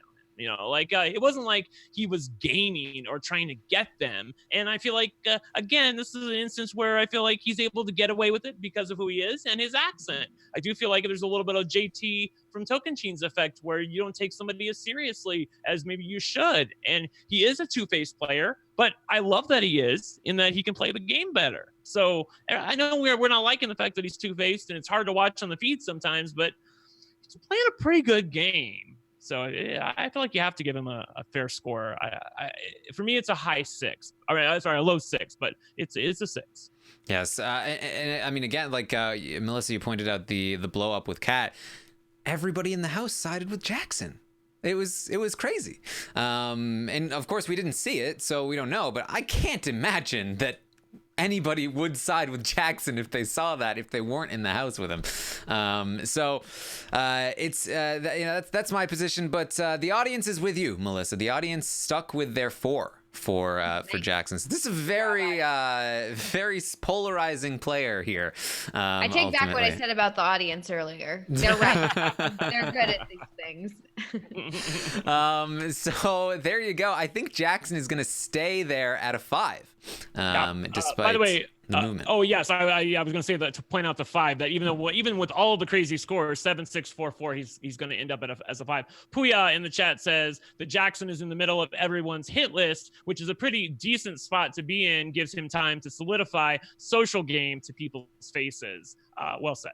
Yes, and I do feel like the fact that he is lower on the totem pole of 6 shooters is a good thing for him, because if ever a shot gets taken, Jackson is the one who will survive it, and he has an army behind him that nobody ever talks about. He has Holly, Kat, and Jess, all loyal to Jackson. And yes, Kat has talked crap about Jackson, but Kat is loyal to Holly, who is loyal to Jackson. So... Yep.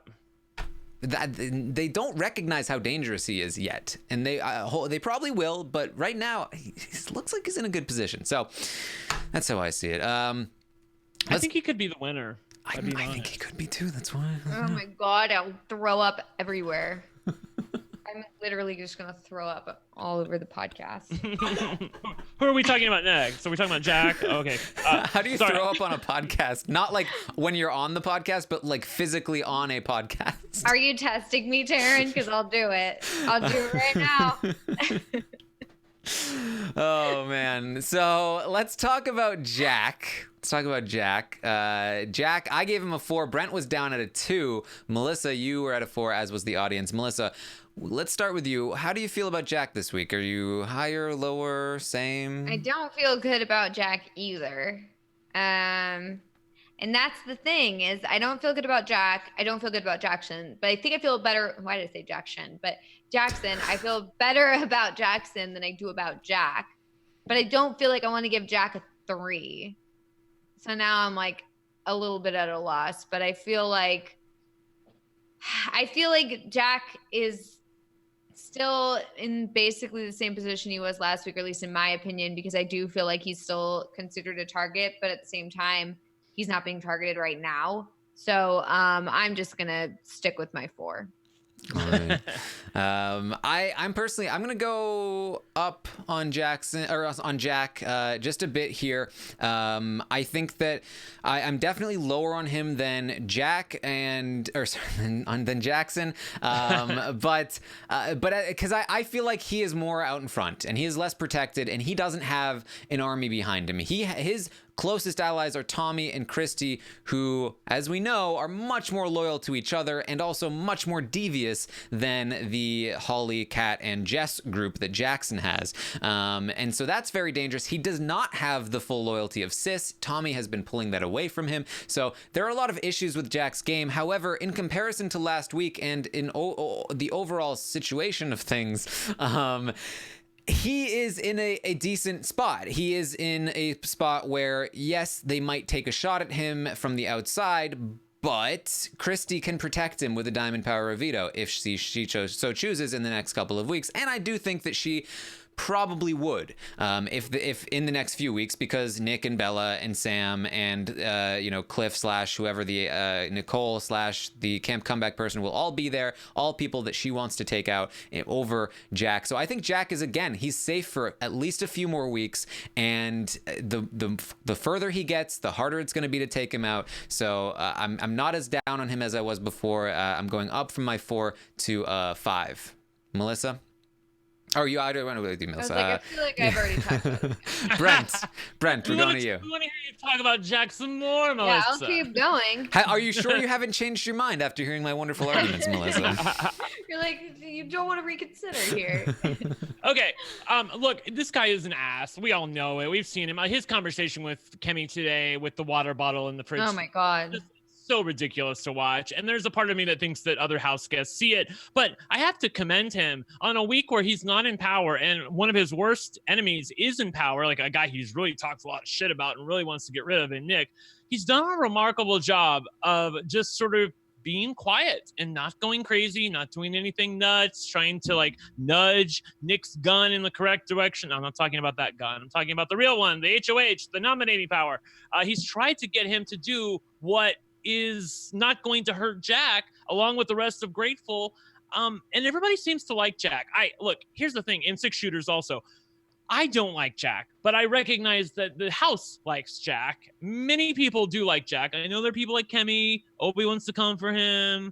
I know that Nicole might take a shot. Cliff maybe doesn't trust him. But the people that matter, the people that are the movers and shakers in the house, they all like Jack.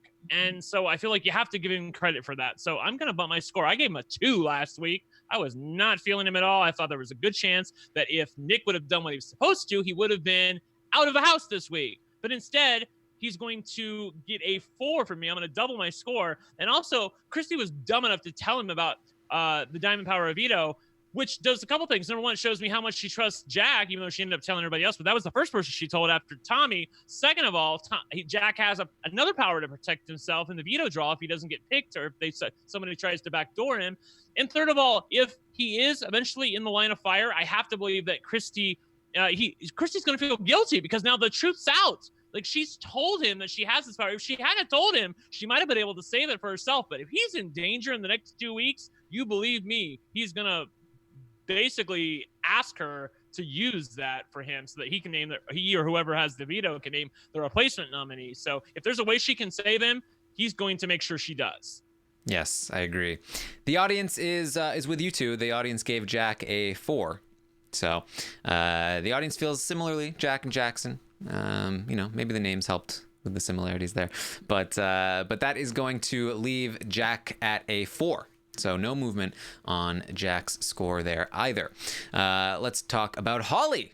Holly, we all 3 of us gave Holly 5s last week, and that the audience gave her a 4, and that was in contrast to her higher scores the previous week, where we were a little more optimistic about her overall. Have we gone back to being optimistic? Are we around the same? What do you think, Brent? I'm optimistic. I'm going to give her a 7. That's what I wrote on my paper. That's how I feel about her. I'm going to give her a 7. Look, here's the thing. I feel like it's hard with all these crazy personalities in the house to be as quiet and as low-key as Holly has been. She has shown compassion at times when she needs to. She's shown that she can be a listening ear. She's shown that she can keep a secret.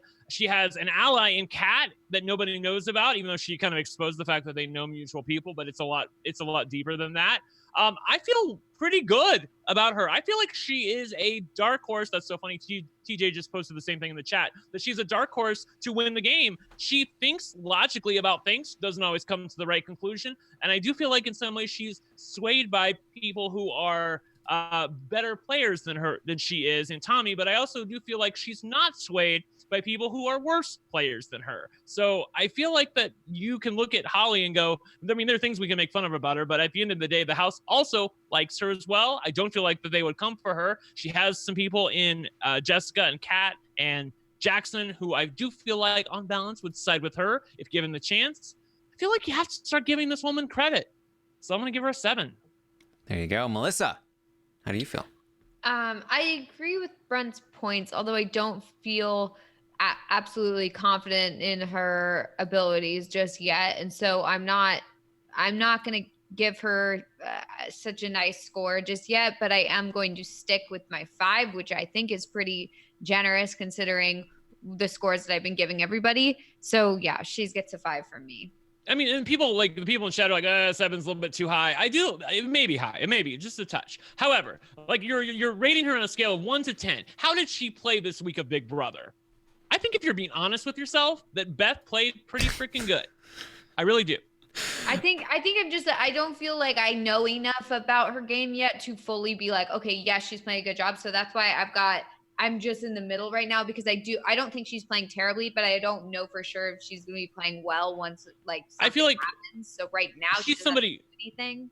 Yeah, I feel like she's somebody who we don't talk about a ton on the updates or in the morning. But there's a reason for that, because like she intentionally keeps quiet. I feel like that she understands where some of the bodies are buried in the house. Most of them, but not all of them. And it's important that she knows most of them. I do feel like that will keep her in good stead moving forward in the game. The fact that you all are saying who's Holly in the chat and you're calling her Beth, I feel like that's a good thing for somebody at this point in the Big Brother game. I like where she's at. Yes. I'm going to give her a 6. I'm a little bit in the middle of the two of you. I actually do feel like Jackson is better positioned than she is at the moment, just because of his injury and the fact that people love him and they don't love Holly. And so I do feel a little bit better about that. But I do like her position overall. I think she has a secret weapon in her back pocket that is Kat.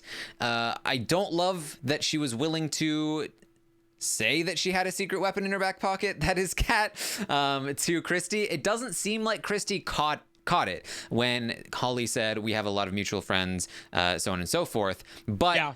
Christy is already suspicious that Holly knew Jackson prior to coming to the house, and if Holly is going to continue to be this brazen about sharing her connection to Kat, I do think that will put a big target on both her and Kat's back.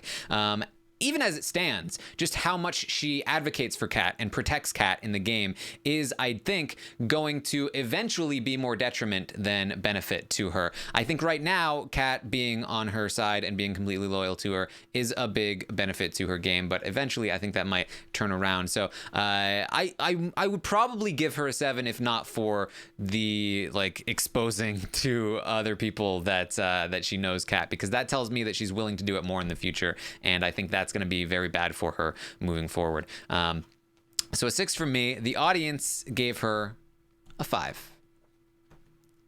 Down. They agree with Melissa, right? They do. Yes. They agree with Melissa. They are back up from the 4 of last week. So Melissa, the voice of the audience, continuing to be. Yeah. Look at those bottom 2 ratings. Very similar all the way across. I rigged the system, guys. Melissa is the audience. I am the audience. You are the Senate. All right. So let's talk about. We got to do it. Let's talk about Nicole. I was the lowest on Nicole last week. I gave her a 6. The audience, Brent and Melissa, you all gave her 7s.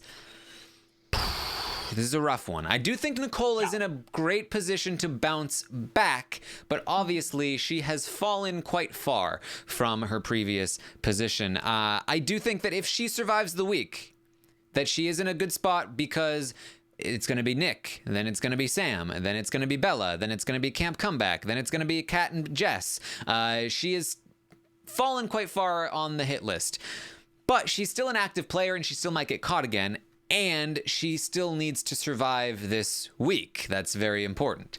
And of course, if somebody like Sam wins the HOH next week, I could still see somebody like Sam, Nick, and Bella targeting Nicole again for some reason, even if they get blindsided, because they're that dumb. I didn't even consider that. I didn't even consider that. Oh my God.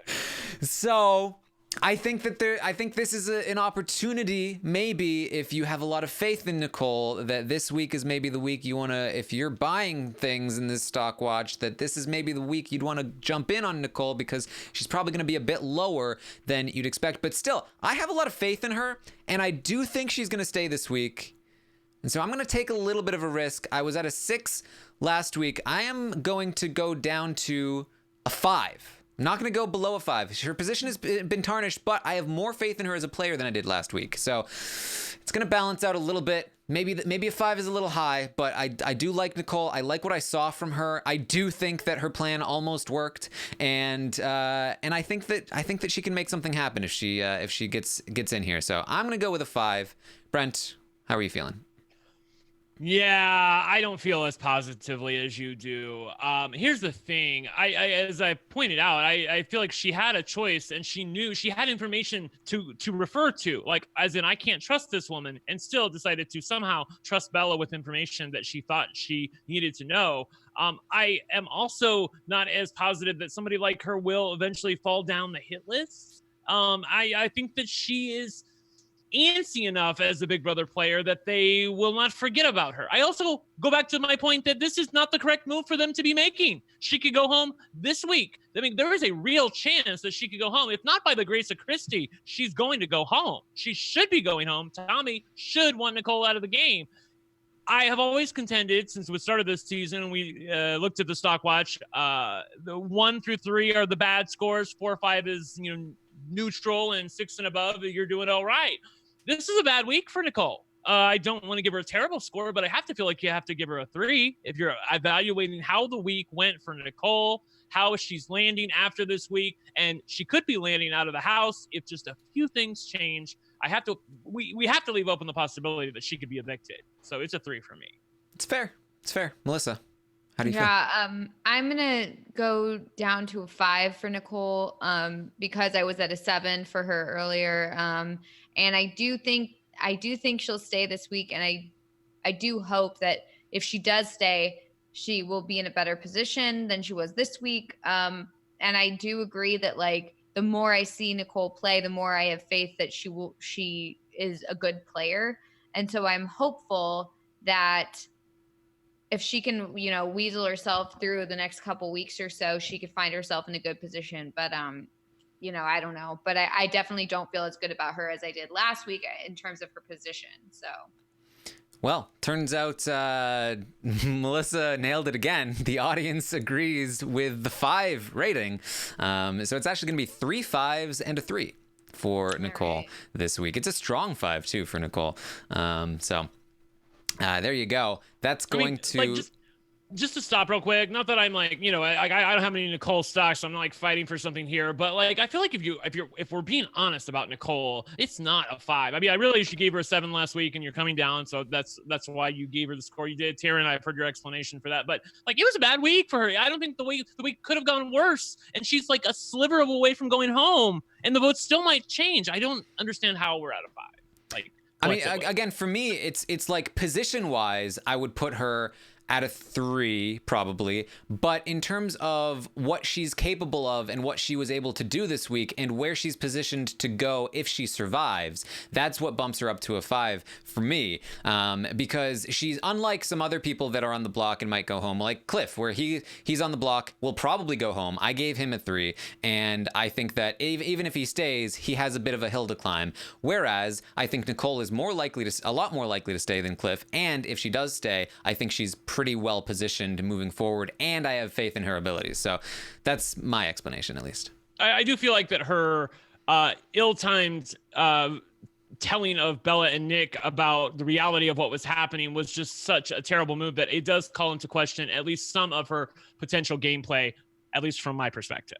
But I take your point. All right. So let's move on to Christie. So Nicole is going to fall from a 7 down to a 5. So there you go.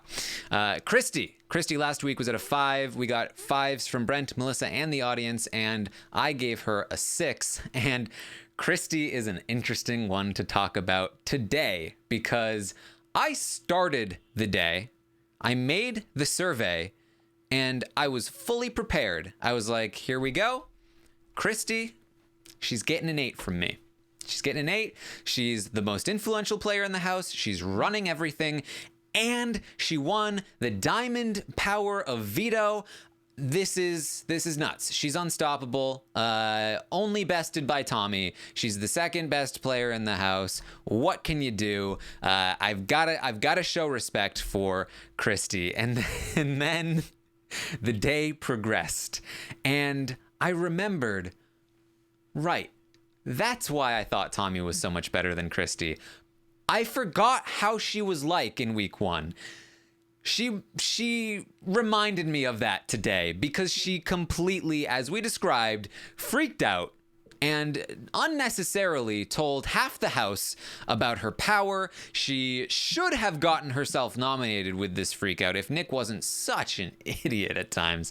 And I just have no faith in her ability. I think that she is very influential. She is.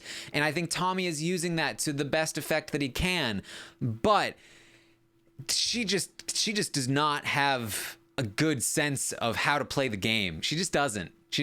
I think she works on intuition, and that intuition leads her astray 2 out of 3 weeks so far. And I don't like that. She still has a Diamond Power Veto. She's still in one of the best spots in the house. So I'm still fairly positive on her. I'm going to stick with my 6 rating. I do think she is in one of the better positions in the house, but it definitely fell from the 8 to me. And honestly, I almost feel like going down even further, but the position is so strong that I feel like I can't. So, Melissa, what do you think? I mean, I agree with what you said. I was originally going to go up on my rating of Christy this week because I did feel like she's in a good position and everyone seems to like turn to her for, advice and information and everything. And she seems to be kind of the center of attention. But it just all fell apart. I feel, I don't know. I was prepared to give her a much better score this week, but I feel now that I'm in a position where I don't really feel comfortable changing my score that much. So she is in a good place, but I think that I'm like convincing myself of what to do right now. Cause the reason I started cackling was cause I'm like, I saw something else on Twitter today where somebody responded, "This is the bad place." So I'm sorry. It's okay. You said this is the good place. I'm like, oh, this is the bad place for Christy. Oh my God. All I know is that I just feel like she's in a good position, but it's like the opposite of Nicole, basically, because Nicole's in a bad position, but I have faith in her gameplay that she can find her way out of it. Christy is in a good position, but I don't have faith in her gameplay. I feel like she'll self-sabotage. So I'm going to stick with a 5 for Christy. Yeah, I feel similarly because I want to give her a more polarizing score because I feel like a polarizing personality deserves that. But when you weigh everything together, I do feel like it comes out to a 5, and that's what I'm giving her. I feel like this is not a person who does well with power. That's the problem with Christy. Anytime she has power, she just like plays bonkers. But when she doesn't have power, like last week, she was totally fine. She was like charming even. People enjoy her presence. She has an ability to exert will over the house. So those are all things to be commended. But yet, when you throw power in her hand, it's like a hot potato. She just doesn't know what to do with it and goes crazy. So I feel like at the end of the day, it just washes out. And so it's a 5. Yeah. So Christy's actually going to stay exactly the same as last week because the audience also stuck with their 5. Crazy how Christy is probably the most volatile stock of the entire week and ends up at exactly the same place she left off the previous week. It's not a reflection of her at all because I do feel like if you evaluate her from week to week, like there were definite changes in what was happening. But like it's like Melissa said, it's weighing position against her ability to play the Big Brother game. Ability to play the Big Brother game definitely called into question. But you cannot discount, and I know a lot of people in the chat were like, get the paddle ready, girl, please. Like, there's no universe where Christy is a 1 or even close to it. These people like her, they respect her, and I don't feel like anybody would really want to get rid of her, even if she did end up on the block. So you have to be fair. Yes, I can say that the vote spread for Christy was very evenly spread out throughout, like from 2 to about 7. It's like the same number for every number. So let's move on to Tommy. Christy's going to stay the same. Let's talk about Tommy. Let's do it. I'll go first with Tommy. I feel very confident in Tommy. I've given him an 8 the last 2 weeks. The one thing that was holding me back from a higher rating in the previous weeks was I needed to see from him that he wasn't just somebody in a good position, that he was somebody that could actively play the game well, position himself in a good spot, and manipulate other people, and he had a plan. And I've seen all of those things from him this week in terms of setting up the next couple of weeks, targeting Nick and then Sam and then Bella in that, or actually not even necessarily Bella, but knowing that that's the best plan moving forward. He is the one that knew that, and his plan for doing it is so cutthroat and devious and wonderful, and I think it would absolutely work. He has some great ideas. His manipulation of Sis has been excellent. He has been pulling her away from Jack, and she has now professed loyalty to him. That's a huge get for him. That is his essentially like Victoria, if you want to call it that. Like, Sis will just, I think, endlessly be loyal to Tommy as long as Jack doesn't get back into the picture, which is certainly possible, and we may see a change here. But for right now, he does seem to have her on board, and I'm just really, especially seeing what happened with Christy today, he just continually looks like the front runner to me. He's very well positioned. I am going to go up to a 9 for Tommy. That's how I feel about him this week. We'll see how long that lasts, but he showed me what I wanted to see from him, so that's where I'm going. Brent, what do you think? Yeah, I do feel similarly about Tommy. I still contend that he's making an error in evicting Cliff this week, but it is a small error and something that I can forgive. And says here that he still has 3 days to change his mind. So, and if he does decide to change his mind, I do feel like that the house will change its mind. That's how powerful he is. So it's going to be an 8 for me. I do also take your point that we finally saw some affirmative, like proactive things from Tommy this week that I had not seen before, and that I wanted to assign to him, but was unable to because it had not yet been revealed on the feeds. The fact that I was able to see that, able to see him formulating plans, able to see him playing the game, and planning on backstabbing people, and well, how is this going to turn out, and what do we need to do to set up this? It's like he's starting to show me that his game is what I was hoping that it could be. Yeah, he can be a little bit of a mean girl sometimes. I know some people in the chat are coming for him for that, but that is not what this rating is assigning. I'm assigning his ability to win the Big Brother game, and I feel like you have to be fair. It's an 8 for me, and it is a high 8. Yeah, and one massive point I completely forgot to mention was the Diamond Power veto, which is essentially in Tommy's possession. Yes. But he doesn't have to be the one to wield it, which is massive and keeps him almost 100% safe in the next 3 following weeks after this one. So that's another massive improvement from his position before that I forgot to mention. He's not going anywhere. Like, he's going to be here until, like, the second double eviction. That's just, like, get used to it, people. And then I have to say, to be fair, I know we don't like the people that he's with, but he seems like a really nice guy. He's doing his best to win the Big Brother game. He didn't know that Christy was going to be in the house. She is an absolute handful, and he's doing a remarkable job of handling her. So you have to give the boy credit, and, I'm here for it.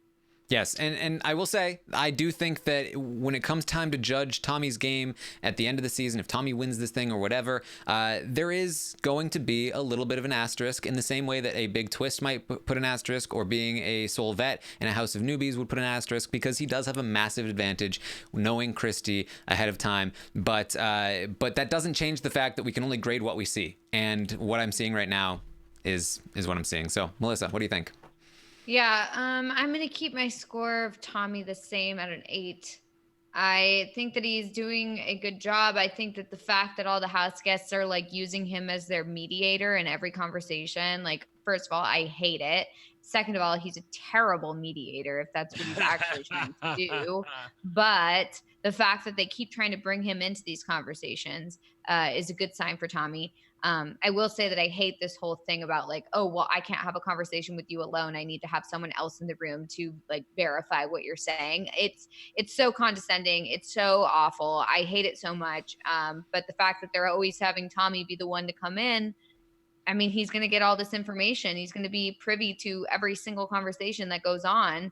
And that's good for him. So I'm giving him the 8. There you go. The audience last week gave Tommy a 7, which was down from the week 8 review or rating of, week 1 rating of an 8. I do think that this has to do probably with how people feel about him personally. They are going to stay with their 7 this week as well. So there you go. Tommy's going to stay put at an 8. All right, let's talk about Sis. Y'all are haters.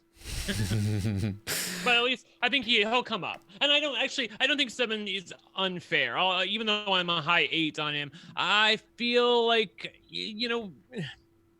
I feel like there are some roadblocks for him moving down the line. Well, let's see if he can move over them. I do agree that I think 7 is a fair rating. The reason I think that this was probably influenced is because they started at an 8, and I don't feel like he's gone down. And if anything, I think he's gone up. But personality-wise and popularity-wise, I do think he's gone down.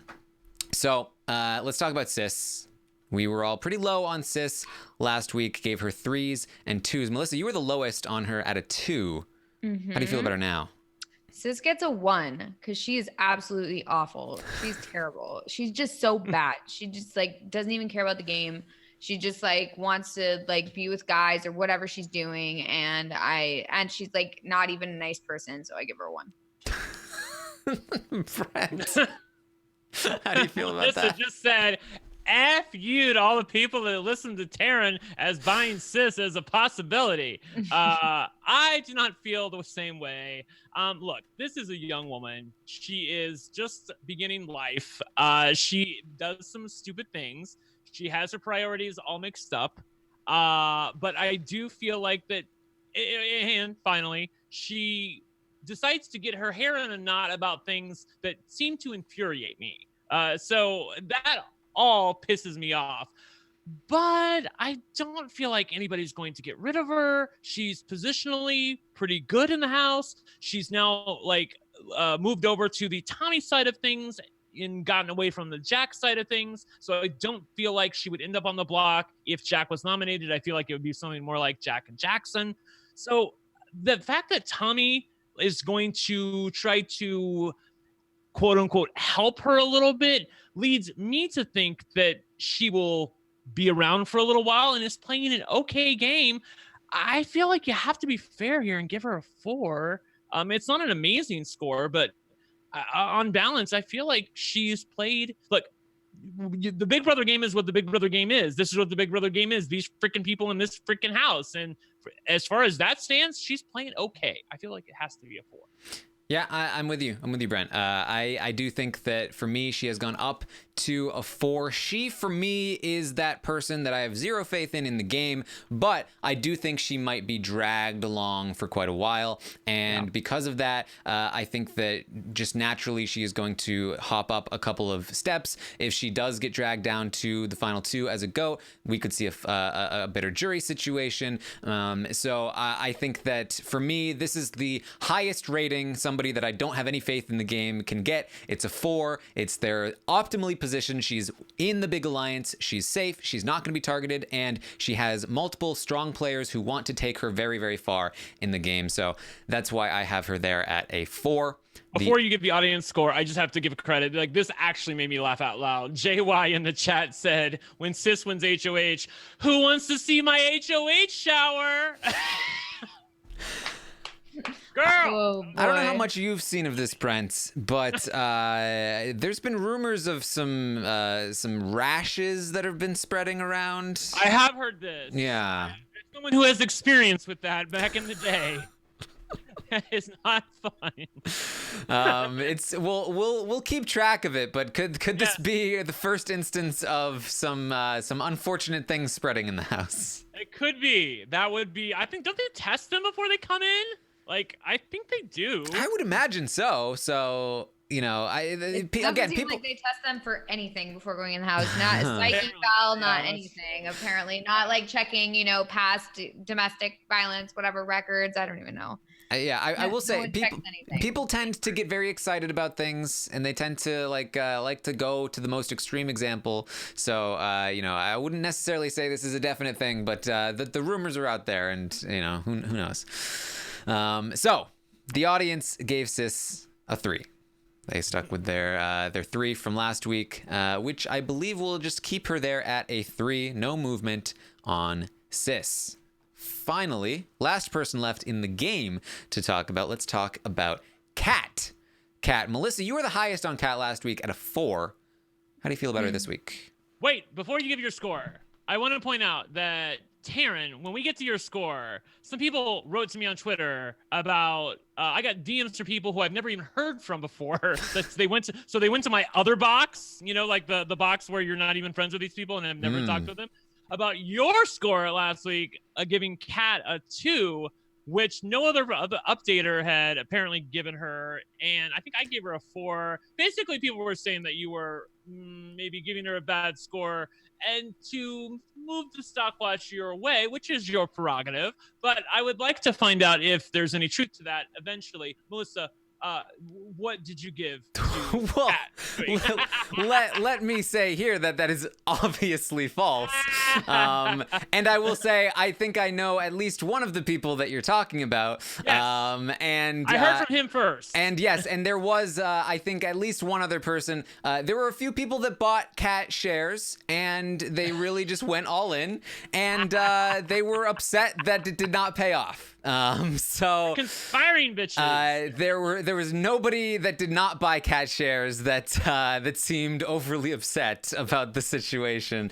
Obviously, you know, look, if anyone thinks that I care that much about the game, then That's what I said. You don't know me at all. I said this on the Discord. Look, if the audience ever genuinely has an issue with thinking that my score or anybody's score is going to be influenced by the holdings that we have, I am perfectly willing to bow out of playing the game. The ratings are much more important to me, and having a historical record of how I actually felt that week is much more important to me than you know, the game. I like the game for the audience. I like playing along. I think that it's fun for us to be playing along with the audience. But if anybody actually has an issue, of course, perfectly willing to. I'm playing the Big Brother game where I'm like, well, look, I don't have a problem with it, but some people did. So, you know, like.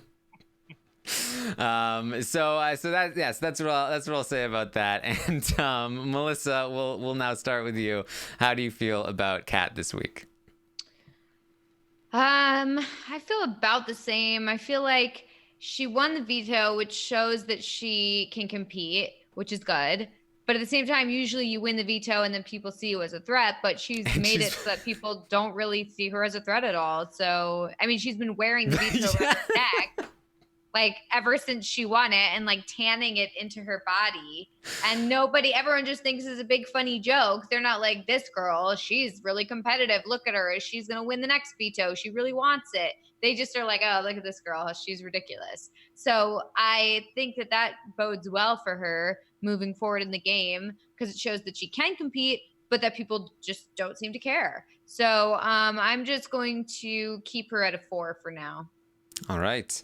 I am up from my 2 last week. Last week, it looked like she was in the firing line, and it didn't seem like that was likely to change because Cliff and Nicole both were doing very well. Now, of course, 2 major events occurred that flipped that around a bit, and now Cliff is going instead of Jess or Kat, and so I do think her position has improved. I do feel like Nicole is once again usurping her position. Her recent blow up with Jackson yet again causing Jackson and Sis and a lot of people in Grateful to want Kat gone as soon as they're able to, despite the fact that she is such a number for them. She also, to me, is very similar to Jess, just a number, just somebody that's going to be dragged along for a while.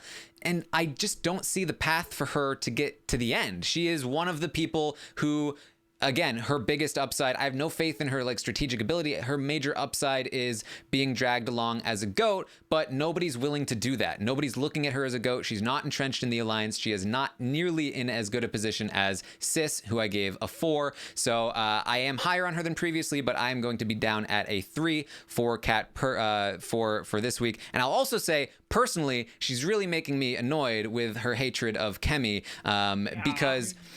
Let me just say this. From my perspective, her issue with Kemi is that she thinks that Kemi is interested in David, and I think that that really annoys her, and so she's been calling Kemi the B word. She's calling her entitled. She is messing with her water bottle. She is very like she literally just can't shut up about Kemi, and it strikes me as very disturbing that she thinks that Kemi would be interested in David at all, because Kemi is not interested in David at all, and there's not really any reason to think that Kemi would be interested in David. So aside from one that's just how I feel about that. Yeah.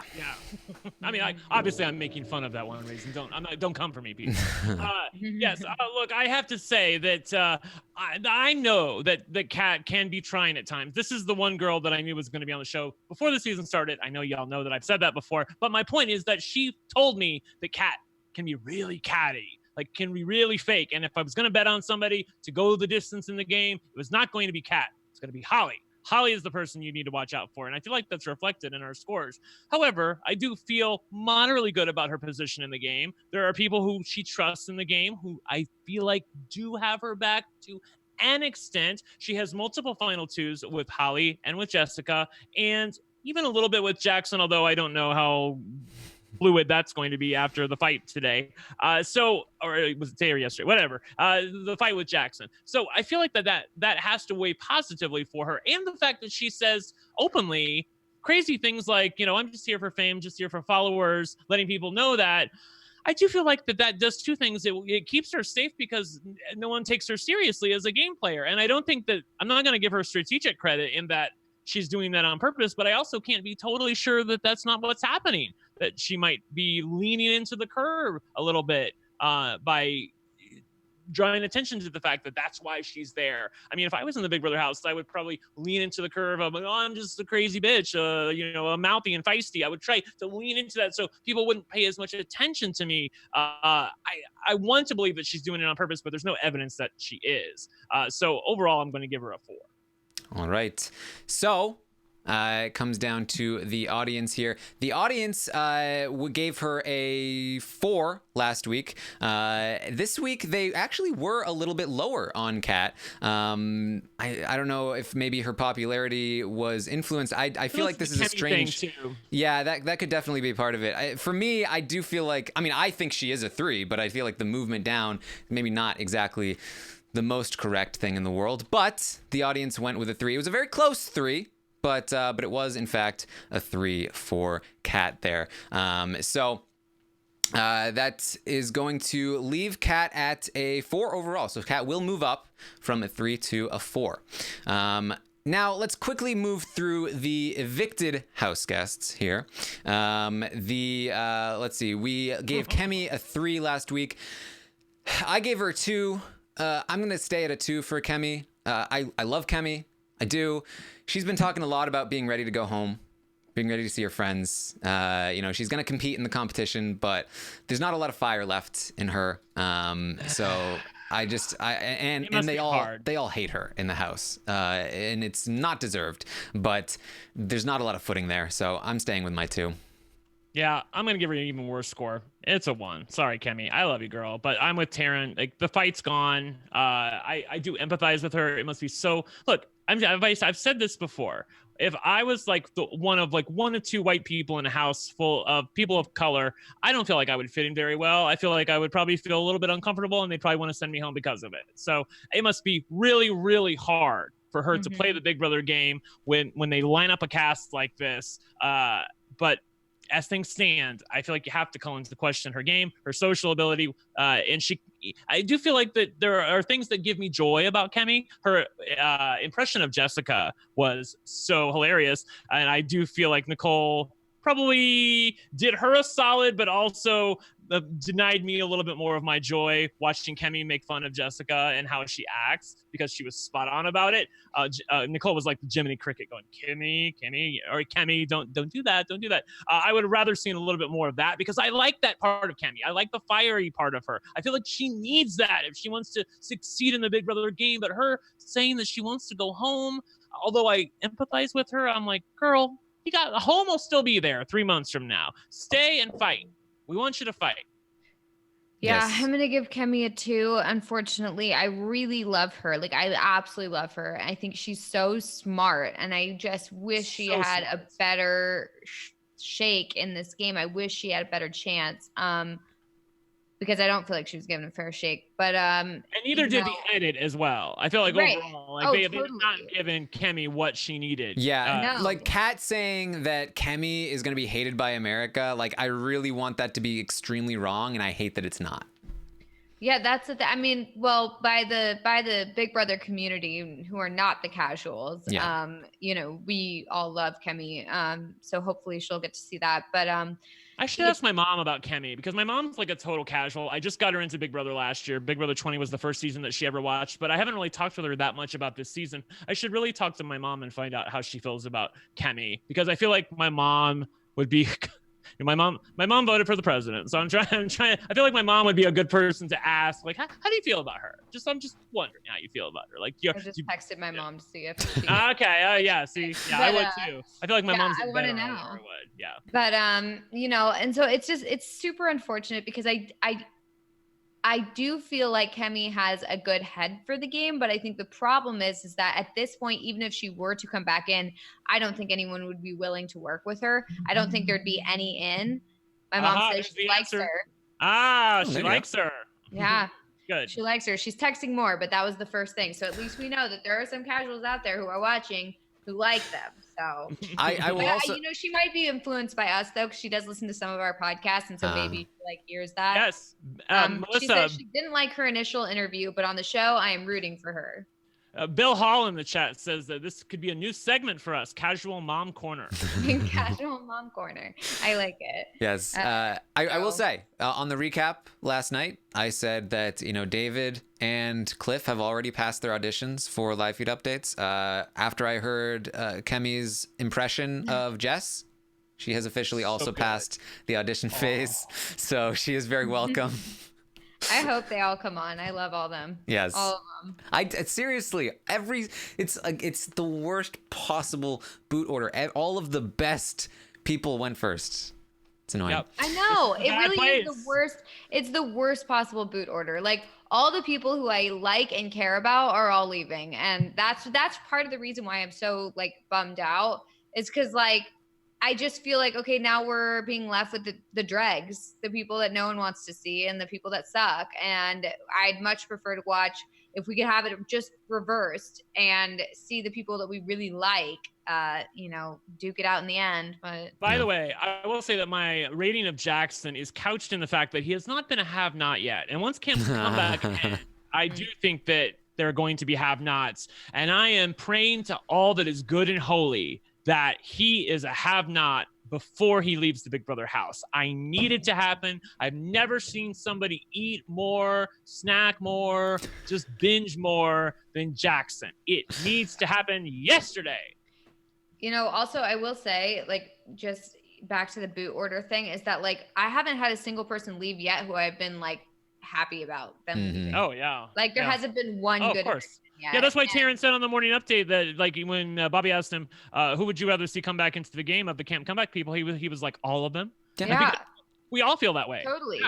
Yeah, I tweeted it out. Let's just do a swap, 4 for 4. Oh my God, that would be amazing. Like lose any of the people who are still left. They had to compete for their lives, like on Survivor Outcast Twist. Uh, that'd be great. All right, It's the just audience gave Kemi a 3, down from a 4 last week. Well, let's quickly run through Ovi and David as well. I gave Ovi a 2 last week. I'm gonna stay with my 2. I think his game plan is a lot more exciting. He is talking about putting up Christy and Jack if he gets back into the game. He does also have a power, but unfortunately, everybody knows about his power, and they will be targeting him immediately if he comes back anyway. So it's not great. He doesn't have a lot of allies, especially if Cliff leaves this week. So it's still a 2 for Ovi. I already gave my whole thing about Ovi before on the morning update. I do feel like people are harsh on him because of how nice he is, and personality-wise, character-wise, I want to stand up for Ovi. But game-wise, it's a 2.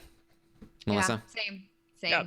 Same for me as well. It's a 2. I was very fancy-fenced listening to you and Bobby talk about Ovi today, because I feel like you do have some good points in defending Ovi, and I'm trying to evaluate myself and like, am I really coming for him because I'm like annoyed with him that he's not doing more of what I want? He's not standing up to the mean people, even though he did go up to the HOH room. But like I said, that's easier to do when you're out of the game. But I feel like that both of you had good points today, and it was an interesting argument to listen to about Ovi. Thank you. The audience went with a 3 for Ovi, same as last week. And then finally, we got to talk about David. David, I definitely think, is the person in the best position to re-enter the house. He has made some connections with the big group. I think that David, as I talked about this morning, is our best hope for the person to come in and be able to maybe pull Kat and Jess away from Jackson. Maybe. And if he does that, then he can revolving doors. Right. And if he does that, he can also maybe pull in Nicole and just be the bridge that gets these people together. He might also just kind of stick into the group and try to break them up from the inside. That might also be his game plan. But I think he has the most ability of the people there so far. Is socially, strategically, he just seems to be in a better position than both Kemi and Ovi. So I am looking forward to that. But I am going to stay with my 3 for now, just because he's still going to have a hard time getting back in, and he still has an uphill battle once he does. But 3 is a pretty generous rating for somebody that's out of the game, in my opinion. So, Brent? Yeah. What did I give him last week? I'm sorry, it's not in front of me. A 3 as well. I gave him a 3 as well. I feel moderately good about his social game. I'm holding out hope that the house guests get to vote on who they want to come back into the game. And I'm hoping that as a consequence of that, that person becomes HOH. I would love for Julie to say that. That would be hilarious. But even then, I'm not even sure that David would give me what I wanted in terms of nominations, like nominating Jack and Jackson. I don't think that's anywhere in the realm of possibility. I feel like if David does come back into the game, he's going to work from the inside out, which may be a better course of him, but it's not going to give me any immediate gratification. So yeah, it's a 3. All right, Melissa, you were very high on David at a 5 last week. How do you feel this week? I still feel high on David. I'm going to give him a 5 again. There you go. Well, once again, the audience is going to follow Melissa, because the audience also gave David a 5. Somebody not in the game really? got a 5 from the audience. And David rocks. Yeah. We all know it. I mean, if you do a quick scan of the audience ratings here, that the audience didn't give many people a 5 or above. He's at least in the top half of the players in the game as an evicted house guest. We haven't even actually ever seen him play the game not being evicted, but he's going to stay at a 4 there overall. So there you go. That's the Stock Watch. That's our ratings. Mehdi in the chat says something that I wanted to read. He says, as a minority, you have to finesse in certain situations based off the reaction others would give you in comparison to others. David, he's talking about David, knows what he's doing. So I feel like that there are people who feel positively about us, about David. As you mentioned, he was the one telling Ovi, no, don't go up and confront them, even though Ovi did. I can appreciate both things. I can appreciate the fact that David realizes it might be the better game move, and it's probably true that it is, but I can also appreciate that Obi went up and confronted them too. So they both give me what I want, and I'm totally fine with either one of them coming back into the game. All right, there you go. Well, let's we can do a quick scan of the leaderboard here. I believe with Kat moving up, that's going to be a big boon to the people that went all in on Kat, which looks like Brent, you were one of them. Oh, I'm me. Me, I'm the winner. Oh, thank you. I'll take my trophy now. Yes. So there you go. There's the leaderboard there. Those people that went in on Kat finally getting the profits that they wanted. As we move down the list here. I gave her this. What did I give her last week? I gave her a 3 or a 4. I gave her a 3. Yeah, so I gave her a little bit better. So you moved up on Kat there. So there you go. There's the leaderboard. There I was. I couldn't find myself. I was like, oh my God, how far down am I? Oh, do tell. Brent has taken the lead from me with that cat purchase. I went in with Tommy and decided to not take the risk of Cat. So Brent is there in 5th place. I am down in 9th place. And Beast, once again, from Reddit, maintaining the number one spot. It's not fair. How is he so good? There you go. I wonder who Beast is. Have we found out who that is? I haven't. Okay. Right. So there's Melissa down there, 117th. Cool, Taran. Yeah. Got pointed out and everything. Fine. What the people would ask. Mm-hmm. I think they finally fixed it on the leaderboard where like Obi, because for a while Obi was counting in my portfolio, but I don't think it is anymore because like there's like a $50 difference between me and Beast. Or maybe that's just, I don't know. We'll see. I'm not sure, but I feel like that maybe Alexandra, you're in the chat. Maybe they fixed that because I don't see before when they were evaluating my place, it said like I had like so much money, but that was including my Ovi shares, which are still like, I can't do anything with them and they'll basically go away if he. Alexandra says she took it out. Okay, cool. Fabulous. Thank you, honey. Appreciate that. All right. So there you go. That's a quick update on the Stock Watch. Let's quickly run through the bonus questions here. How would you rate the episodes of Big Brother this week? We got a 4.02 rating for the episodes, actually slightly higher than the previous week. The feeds were a 4.6, which was also a bit higher than the previous week. And then how would you rate the season as a whole was a 3.3. So the season as a whole has fallen in people's estimation, even though this week is slightly better than the previous week. Sounds about right. So there you go. Rank the players from your favorite to your least favorite. Last week we had...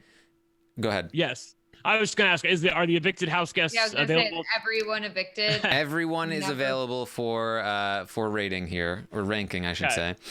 Nicole topped the leaderboards last week, and she's going to maintain her lead this week in first place. Last week, it was Cliff in second place. Cliff has fallen to fourth place this week, with David and Kemi surpassing him. Can't be mad at that. No, I'm not mad at that at all. Yes. Then Kat in fifth place. So Kat was a very polarizing player. I think that there are some people like me that are kind of annoyed with Kat, and there are people who still love Kat with the shenanigans and whatnot. I will say, aside from the Kemi thing, Kat is an absolute joy for me to watch. I love her. She's funny. She makes me laugh. She says stupid things. I hope she goes the distance this season and we get to enjoy her, because her natural, like the non-catty side, no pun intended, of her is really fun to look at, and I like it. Yeah, I was enjoying it, but it's kind of starting to like just feel a little phony to me. I don't know. Hopefully I can appreciate that like it again. Phoniness. I take your point, but you were also annoyed with her like a day after she said "you bitches conspiring against me." So well, I think everyone was annoyed at her at first, and then we started to like her once the edit portrayed it in the way that it did, and then it was when she stopped being in love with Jackson. That was when everyone started to like her, yes. And I feel like she's kind of back there, and I'm also annoyed about the Kemi stuff, but we'll see. It's fine. It's By the way, this just reminds me. I don't know why. I was thinking about my followers and whatnot. Did y'all notice that I had a FaceTime conversation with Caitlin Herman yesterday? Well, there you go.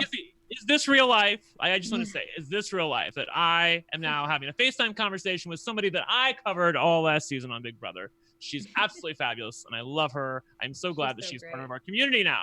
Yes. I love Yes, it. It was Caitlin. so fun podcasting with her the other day. Yes, she is great. She will be on the Thursday night podcast with I'll be Brent. there. Yes. Me, So me, there you me, me, me, me. We also have Ovi and Sam up in the top half, as well as Tommy, who's right about in the middle. And then you start to go down with Holly, Christy, Jess, and then a big drop. And you have the bottom 5 taking the spot in last place. It's been consistently Jack by a mile in the last 2 polls. Jack and Jackson have both been last and second to last.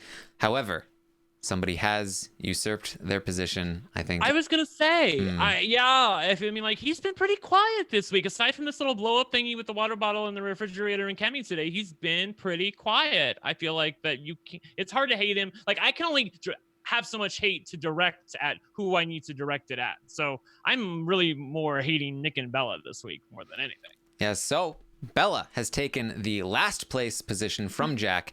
So it's from the bottom, Bella, Jack, Jackson, Sis, and then Nick is actually going to top out that bottom 5. Yeah, that sounds right to me. All right. I asked who was the best person for Nick to have targeted this week for his game. People all agreed Jack is the person he should have targeted. This is obviously because Jack is the one that he was considering, but obviously from my perspective, I would say that he should be targeting Christy or Tommy if he is going to take some kind of shot. I think that would do the most amount of damage and change the most amount of things. But Jack would also be fine. He should be taking some kind of shot. I think we can all agree on that. I said 2 weeks in, how do you feel about the camp comeback twist? Now, I asked this last week when it was first introduced, and the audience was almost at neutral. They were at about 46 out of 100. This week, after seeing more of the ramifications and how it's playing out, the audience has fallen, and they are down at a 33 out of 100 toward the hate it side of things. Yeah, well, it makes sense because now all of a sudden we have this Stanford prison experiment going on in the Big Brother house, and it's been just like absolutely awful to watch. So that was not the anticipated results, at least in my mind. I didn't think that's the way this was going to end up, but well, here we are because people are the worst, and that's just what's going on here. There you go. I asked how you felt about the panic power. People said about still don't like it. 37 out of 100. It's very failing grade there. Not a fan of the diamond power of veto power. I actually gotta say, yeah, I thought it was a clever way of making it less powerful, but obviously, again, like I said on the recap, in the context of all the other powers and twists that are happening right now, it is far too much still. So what are you gonna do? As of right now, who do you want to return from camp comeback? I think the who's your favorite and player ratings should give you a hint on who won this poll. With 65% of the vote, David is the person that the audience wants to see come back from camp comeback. And then finally, who do you want to be evicted this week? I got a lot of protests for this question. A lot of people like, how dare you, Taran? I don't want either of these people to be evicted. I've never gotten that before, surprisingly. But people were very, very upset with the question, but ultimately, fairly unanimously, 90% of the vote said Cliff over Nicole. They want Cliff to go home. 90%? 90%. That's pretty large. I feel like that to me it's not. I don't feel that way. Like, if Nicole ends up going home, I'm going to be happy for Cliff and that he stayed. Similarly, if Cliff goes home, I'm going to be happy for Nicole and that she has a shot to win the game. So this really sucks. There's no good outcome here. I felt like we were really close today when Christy was freaking out, and it gave me the possibility that she might use the DPOV and then Bella might be named as the replacement nominee, which would be hilarious. But for Bella to have to wear that camp comeback uniform and compete in the HOH competition would have been living. I would have been living, I tell you, but it didn't happen. So yeah. Oh well. No good outcome. I even had hope that the veto wasn't even going to be used. That was my hope, is that it would stick with Jess and Cliff on the block, and then Jess goes home somehow. Yeah, that would be the dream. Yeah, that would have been nice. But if it comes down to Cliff and Nicole, which it is, I would say, unfortunately, that Cliff. I just think that Nicole. I could see Nicole doing more in the game, and Yeah. I don't know if I could see that with Cliff. And that's the only reason why I'd want probably Nicole to stay over Cliff, even though I love Cliff and I would like him to stay. I just feel like more damage can be done with Nicole staying. Yeah, I think for most people, given the response I got about this question, it was like, well, I don't want either of them to go, but if I have to choose, I guess it's Cliff. And most people felt that way, rather than like, it definitely needs to be Cliff. So that's there were a lot of skipped. People skipped this question a lot. That was the way of protesting. We feel you, people. We really do. Yeah. All right. So that's what we had with the questionnaire. Anything else that we need to talk about before we wrap this very long podcast up? That's how they are early in the season, and we got everybody in the house still, so we have to talk about it. We got social issues to talk about. We got lots of gameplay to talk about. We got 16 players to rate. It's a lot.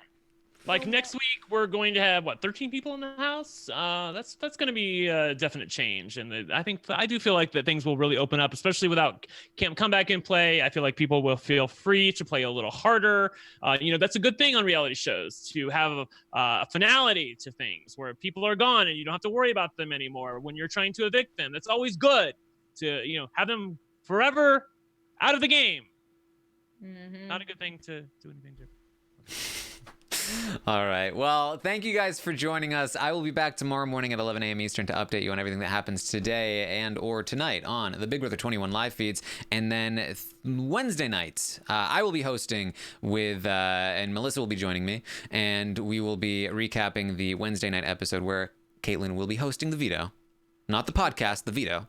And then Thursday night, Caitlin will be on with Rob and Brent to recap the eviction episode of Big Brother 21, where hopefully we will see what happens with Camp Comeback and all of that crazy stuff.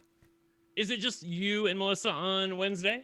Working on a guest. Oh, you're working on a guest. Nothing okay, cool. But you are hosting though. Yes. Okay. That's Rob big is going news to be in Minneapolis with Rob and Akiva Need a Podcast Live. Excellent. Yes. All right. So lots of great stuff heading your way. You can, of course, find me on Twitch, twitch.tv/Taran Armstrong. If you ever want to fill out one of these surveys, you can find it on Twitter at Armstrong Taran the day of these podcasts after the live feed update in the morning. You can find Brent at OneLuckyGay on Twitter. You can find Melissa at It's Melissa with 3 A's. And you can also find the American Ninja Warrior podcast that I do with Lita. We just got into the city finals. It's when things start to get more interesting. So yes, I forgot. That's on tonight, right? I'm sure I taped it. Yes, I can't wait to see. There have been some really fun contestants this year, not only men and women. They have really, really surprised me. I'm loving this season of American Ninja Warrior. Yes. All right. And also, be on the lookout somewhat soon for this month's Taran show. I haven't forgotten about you guys. Taran show is coming back. And I will say, I'm pretty excited about it. So you're pretty excited about it. I'm excited too. If you're excited, then I'm excited. You don't get excited about a lot. Yeah. All right. So thank you guys so much for joining us. Let me know if you have a hashtag, an idea for a hashtag in the chat. I see Brent's hair. I see hashtag talking about my hair. Melissa Mood. I do like Melissa Mood because it's an alliteration. Oh, well, that's fine. You can go with that. Unless Melissa doesn't like it. I'm fine with whatever. Because that's the mood. Because that's the mood. That is the current climate. All right. So thank you guys so much for joining us. For Brent and Melissa, I am Taran Armstrong. Hashtag Melissa Mood. We'll see you next time.